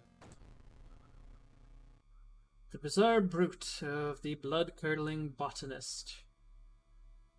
Your neighbor asks you to help. Her husband, Shiro-san, has gone missing. She's worried it might be connected with the new fertilizer he ordered from Tokyo. What is he doing, and where is he? I am trying to recall all the outcomes in this one. I've only gotten one ending in particular, because this was a really rough one. Got a business card of a gardening company where the missing man was working. Maybe some of his colleagues could tell you anything useful. We need to investigate the school twice to complete the side quest. But, with our stats, we should probably just chill for a moment. We've got plenty of Doom to spare.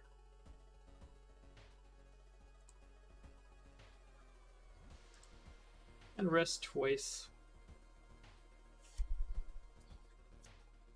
That should be good. Also, dog shop is gone.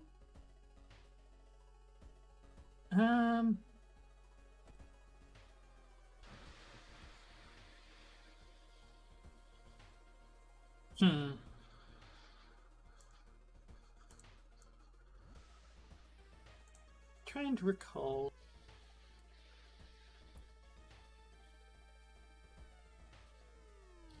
Right.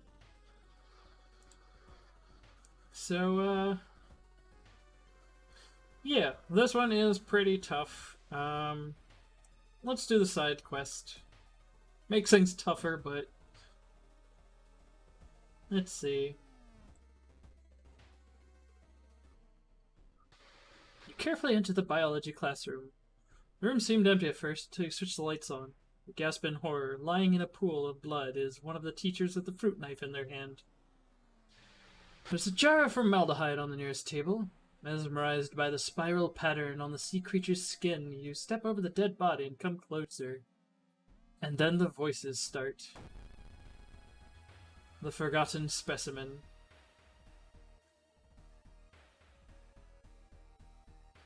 This thing's not terribly strong other than it does a bit of damage.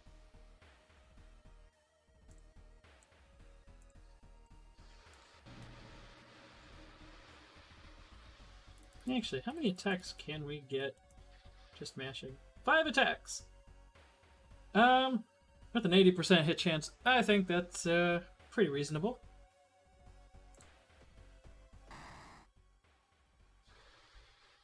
Wait, what's that? Aw, how adorable. A lump of flesh. Delicious, apparently. So this is an absolute emergency healing item if you run out of stamina, which we might. Gonna hang on to that. Also recovering reason for finishing a fight. Investigate the school again. Stumble upon the computer room. This is a good opportunity to check the school's database to look for anything that might help your investigation. Let's check it. Wow. Because of the +1 modifier, even on the 12, we failed this one. Find a curious folder containing photos. With rising horror, you discover that you're in every one of them. Last photo shows a smiling man standing over your bed. -2 reason. A new yet undefined species of the cordyceps fungus has been observed to infect rats, taking over their bodies. Could it have the same effect with other mammals?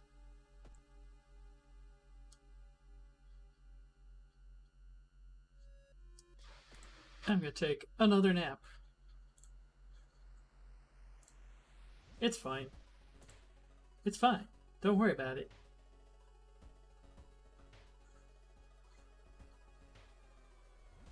Let's see. Let us actually progress the plot now that we've done the subplot. Uh-oh. Sudden growl coming from behind a corner makes you stop. Oh, a ghoul. Is that all? That's a lot of damage. That's a lot of health to cut through.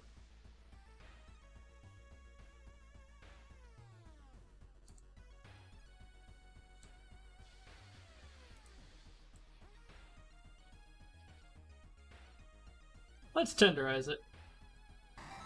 We missed, anyway. So, running from combat increases Doom by 5%, which is really bad. Shiro-san has always been a weirdo, but he was good at what he did. Last month, he ordered a pack of experimental fungicide from Tokyo. I think I've seen the dispatch order with address somewhere, the old man says. Help me move this dirt and I'll look for it.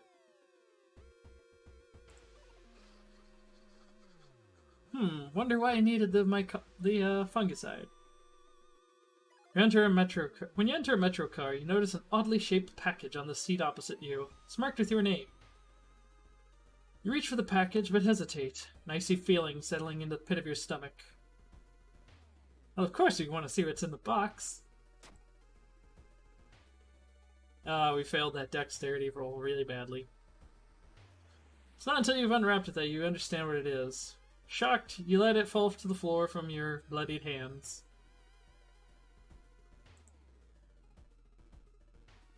While the dispatch order is stained with a foul-smelling liquid, you think you can make out the address, at least parts of it, somewhere in the nearby forest.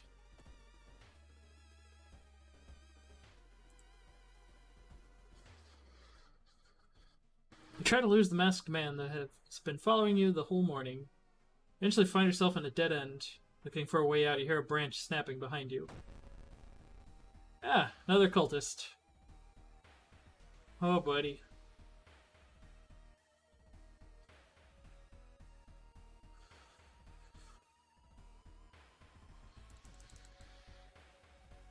We're up to 5 attacks. That's not enough to drop him, but we can take the stamina.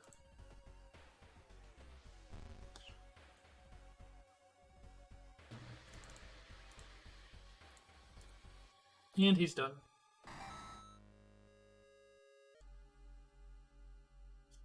It's dark.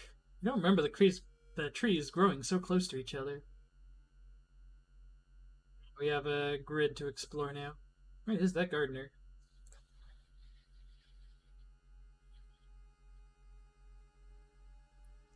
Chirping tree branches hang over the path, framing it in an almost macabre way. It's almost inspiring. Get lost in thoughts, get a grip. Let's get a grip. Quicken your pace and leave the menacing path. Dirt road you've been following suddenly ends. You have to go back. Abandoned hut. And yes, that is actually a pit. If you fail on the check on the other one, you fall in. If you succeed, you actually get like a boost to, I think, reason. Following a trail of rotten fruit, you stumble on a small forest shrine. It's probably dedicated to some local spirit. The small statue looks alien and menacing. Let's pray, why not? Ah, failed. To your horror, you discover a severed human hand behind the statue. Oh, hey, we're about to level up. There it goes. Parasitic organism burrowing under the bark, undulating slowly. All nearby trees are connected underground. The main branch leads east. You make a mental note to avoid that region. Bonus experience.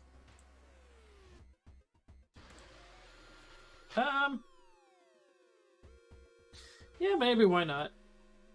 These others don't really matter that much, and more knowledge.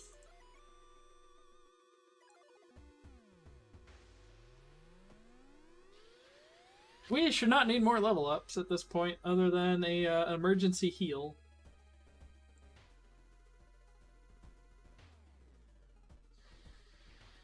Said the famous priest died on this rock. Perhaps his mysticism has seeped into it. We're crazy. Let's tap into his power. Nice. We got a spell. Flesh regrowth. But heals, but also reduces our max health. You can also forget it to get a bonus point of reason. Does increase Doom, and we're starting to get a little high on Doom.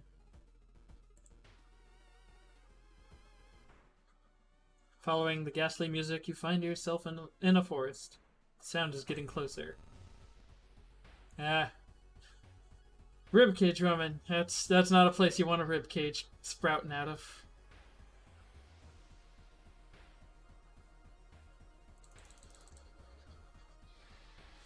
I'm pretty sure this is going to drop her because we have a greater than 100% chance to hit.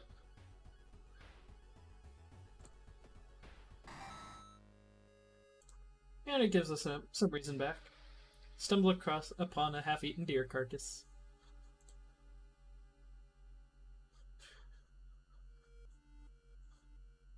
Forest Watcher. You have a feeling that you're being watched when you hear a branch snapping. You quickly turn around. There is someone standing in the trees just a few meters away. Let's confront him. Wow. We're getting some pretty bad rolls. It's kind of flip-flopping between very high and very low. Decomposing skin and vacant stare can only mean one thing. It is a corpse someone has propped up. The idea that someone could do it so close to you and so quietly makes you shudder. Plus 2% doom. Not too bad, but yeah, we are getting a little dangerously high. Ooh, trapped dog. In the forest you hear faint whimpering in the distance. When we find it, you discover a wild dog held by the hind leg in a bear trap. The dog growls menacingly when you get closer. Gotta help the dog. Man, these ridiculous high rolls. You free the dog, but the rusty mechanism snaps and the trap closes on your hand. This forest has been, really harsh on our run so far. Including another fight. Shape shimmers beneath the surface. With a splashy sound, something emerges from the murky depths.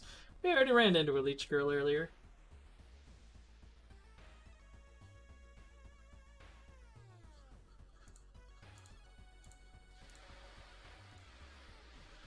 Can still get off like 4 attacks. And she's toast.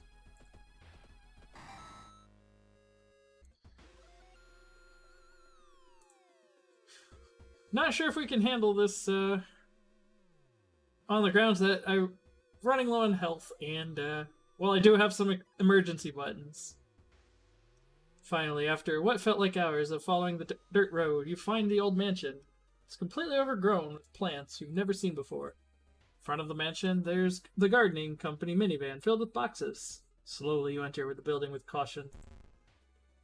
Stand in the middle of the room when suddenly the floor gives up and you fall down to the basement. Falling through the hole in the floor, you find yourself in an overgrown basement. In the corner lies a man you recognize. It's Shiro-san, the missing gardener. You must help him escape this cursed place. So this is a different combat encounter.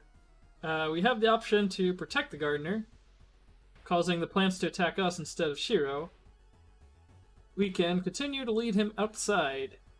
We can do one and one of each. We can, I think this becomes an option to break up, to escape, when you've led him far enough. But we also have a new option. Or rather, an option that is, thanks to the secondary objective. What's that? And that is all we have for options, is the support options. Let's take a closer look at Shiro-san's injuries. Shiro, what? Top of Shiro-san's head flies off, revealing his brain. Out of it, the fruiting body of a fungus. Oh no! Also, holy crap, where did we...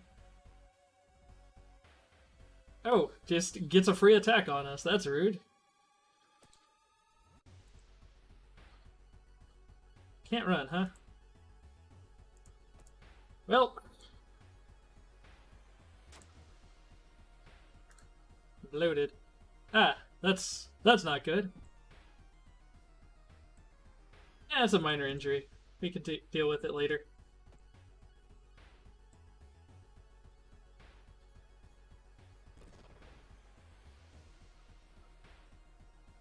Let's see.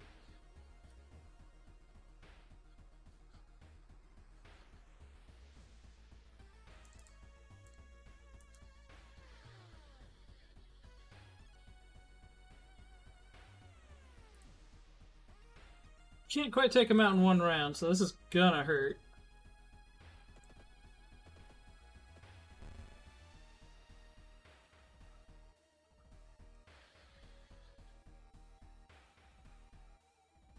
And he's done.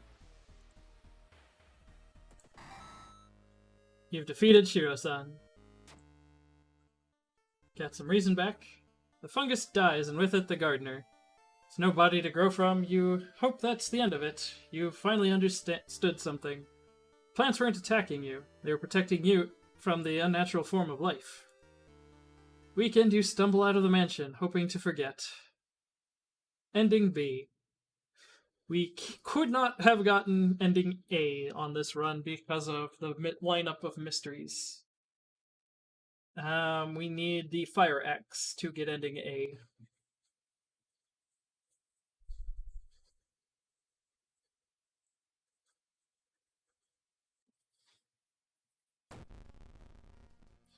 The old god stirs. Roads closed. Roads leading out of town were closed by the police. You'll have to find a new way out. Let's take a look.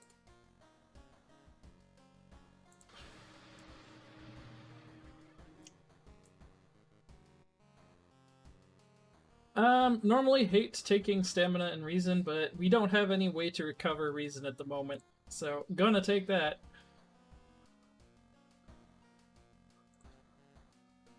And we now have police blocking the town because Doom is very high.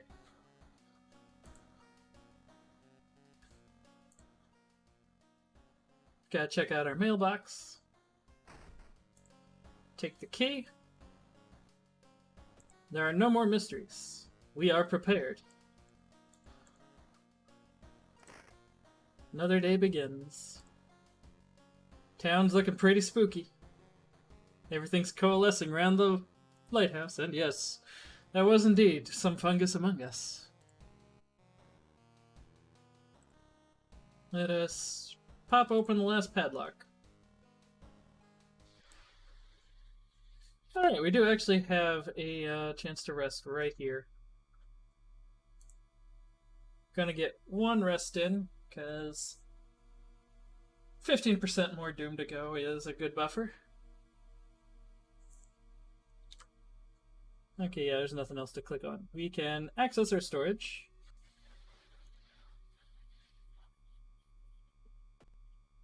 Why not? No point to the compass or the dog treats at this point. We can safely put them away and bribe dogs after the crisis is over. And we can start climbing. But yes, we have finally made it inside the cursed lighthouse. God is telling you two things: that whoever or whatever is behind the weird events must be on the highest floor of this place. That you should run as far as you can. You're afraid there won't be a way once you start climbing these stairs. There won't be a way back. Sorry, I've got the dome. I'm sorry. Let's start climbing. Garbled memories. Following the winding staircase, you are stopped. Wait a minute. Someone broke into your apartment, stole all your clues and newspaper clippings, and pinned them here. The more you study them, you discover you can't remember any of them, except one. What was the second mystery that you have investigated? I am pretty sure it was the ramen. We started with abnormal arms. Correct answer. You rip the newspaper clipping of a case you seem to remember. Underneath it is a tiny button. Press it and, with a buzz, the gate opens. Pressing onwards. Also, it's very clear that these are nerds that we are dealing with, just from the fact that they are setting up these whack-ass devices. Following the winding staircase, you find a metal gate that blocks your way. Cable that should be powering it is currently disconnected. The power box itself is covered in a weird, moist goo. Just inhaling the fumes makes your eyes itch and water, but to power the gate, you'll need to disconnect a faulty plug. Just quickly take a peek at that. Let's disconnect the faulty plug. Not enough strength. Ouch. You're surprised how much effort it takes to disconnect the faulty plug. As you force it, the weird goo burns your fingers. Finally, you manage to separate the faulty plug and connect with the proper cable. With a buzz, the gate opens. I think you need about 7 strength for that.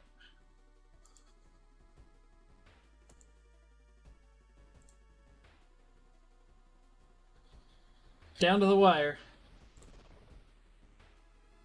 Yeah, it's only 1% doom. Not too bad.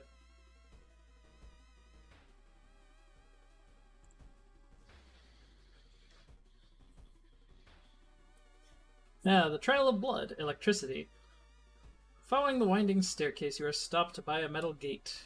The tiny page nailed to the gate explains that opening the gate will require you to grab 2 metal rods. Using your own body as a natural conductor, you will power up the gate. I believe this is a knowledge check. Yeah. You're about to grab the rods and you notice the dials and buttons. You toy with them for a bit before adjusting both voltage and current so it's safe for you to grab them. With a buzz, the gate opens. I think we are basically done. I know, we've got a single fight. Climbing the winding staircase, you are stopped by a masked man wearing an expensive suit. The rules have changed, kiddo, he says, taking the jacket and mask off. Nothing personnel, really. Takashi-san, the ultimate opportunist. I don't know what he's a reference to, but basically his attack is physically holding us in place to raise the doom counter.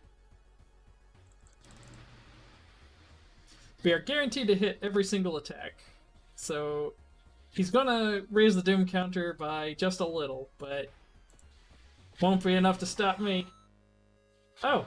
Actually, no. The knowledge is high enough to just take him out in one turn. Not bad. There's usually only one fight. You're stopped by a girl wearing a dirty black school uniform. I'm sorry, but I can't let you go any further, she says, reaching for a bag. It's too late anyway. Instinctively take a step back when you notice a knife in her hand. You have to think fast. This is a very... This is silly. Well, it's not silly in that this, I feel, should have been a more interesting encounter. It's kind of dark. Oh. Never mind. I apparently succeeded. Try to talk her into allowing you to pass. Too late anyway, she whispers again, letting you continue. She nods sadly as you pass her. I believe if you don't have enough charisma, she instead just proceeds to sacrifice herself to the Dark God to give the Doom counter a boost. Dark clouds swirl around the lighthouse. Did you arrive too late? So this part is anticlimactic, because we're basically just kicking over a rock and saying, "Quit it, you nerds."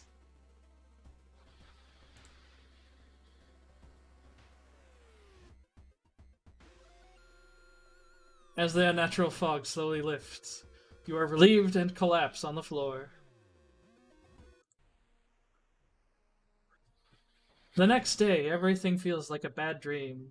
You've managed to stop the ritual awakening the eldritch old god, but what's done is done.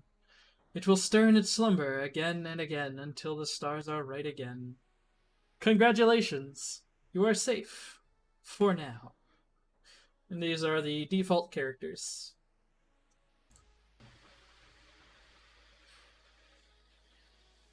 Congratulations, you survived. Level 6, difficulty, cultist, ritual dagger, Karakosa mask, lucky earrings, hunted by the cult, defeated Ethotu. Took a while. Probably could have finished this in very quickly if I didn't take the time to go over each of the events, as well as explain all the different mechanics. Managed to solve 5 mysteries, saw 28 new events, encountered 11 new enemies, and unlocked 3 achievements.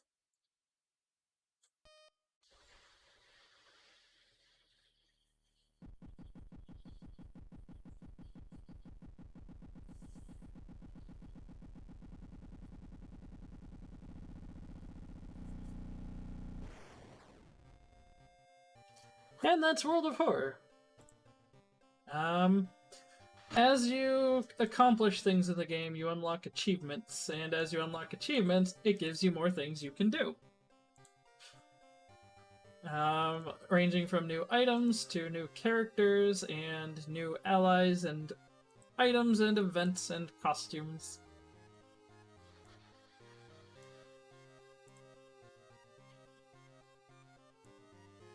Let's see.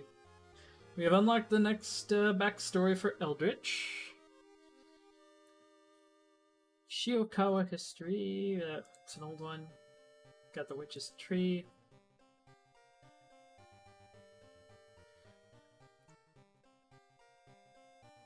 Let's see, where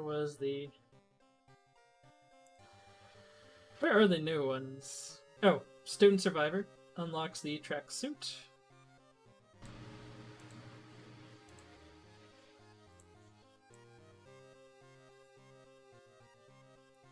The bone saw is unlocked.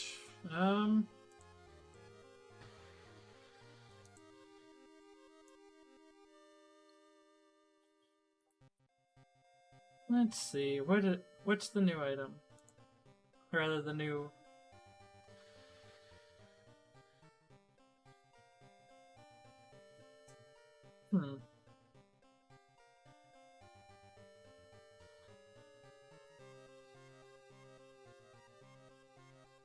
Also, some of the achievements are quite delightful. Yeah, there is that dog image at the second to bottom row. That's one that I did in a different run. This is basically...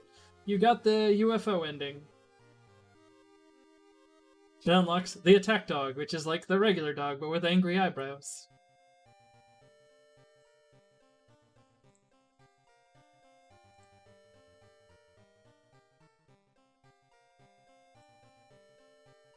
Ah, world saved. That was one of the new ones, we got the Extended A card pack, which adds a bunch of new cards. We unlock the other card pack by winning a 4th playthrough.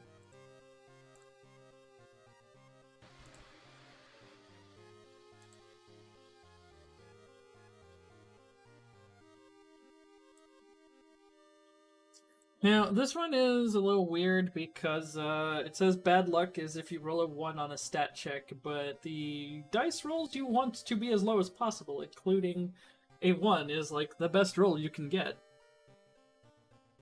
So I think they might have messed up the writing on that one.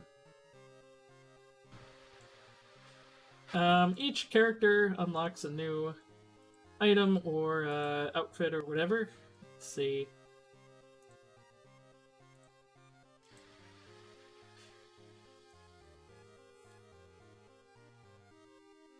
Ah, yes, I did call Junko. So for this one, the only clue is the Awu and call Junko, and you have to know the particular song that it's referencing, and it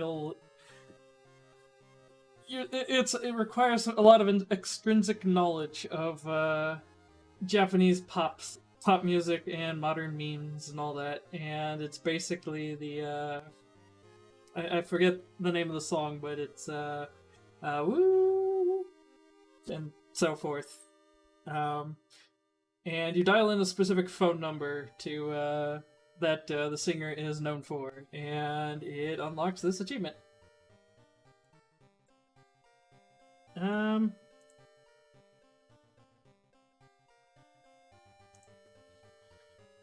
This one is actually hard to get because you can only recruit 3 students. You have to get a 4th follower through some other means.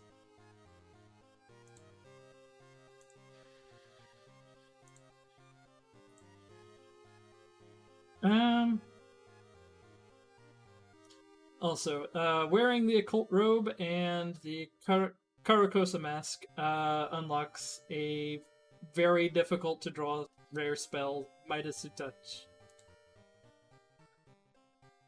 And my bad, to get the dog treats, you have to shop for items 10 times in a single run. I do dig that to unlock for Paranoia Agent, you have to defeat an enemy with a baseball bat. What was the other thing I unlocked? I guess this, and beating the game of 30... Oh! Basically, they're all beating the game achievements. Okay. I'm sorry, I'm dumb, it's late. We have a bestiary. It's not very detailed. It's basically what number card each enemy is. And these cards don't light up yet.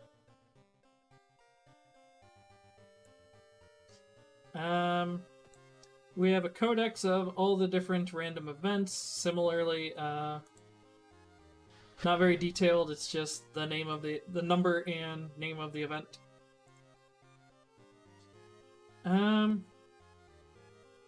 There's also the Pantheon, which gives a more or less a synopsis of each of the Elder Gods. Now, it looks like there's going to be a lot more potential Elder Gods, but I believe the creators said they weren't planning for more than like 1 or 2 more, which is a little disappointing, but whatever. I think the extra room might be there for modding. This nonsense on the right, I think people have data mined and can't... It doesn't seem to do anything currently. We also have the endings encyclopedia for what happens if we die from too much health loss. We just lay there bleeding to death on the beach. If we lose all of our reason, we get locked up in the loony bin. If we hit max doom with Goizo, or this is the one I've got the most, is Doom from the one we just beat. Basically everything, all of humanity, all of existence just bursts into flame. This ending is if you die in the fight with the Scissor Woman. This is if you run out of health or reason while you are in a different dimension. You're just lost in another dimension. It's generic ending, and the UFO ending on the Wolfstromo. We got kidnapped by alien dogs. There's more detail if you actually get the ending, but... Anyway. Thank you all for coming. I'm probably gonna find somebody to raid you on over to.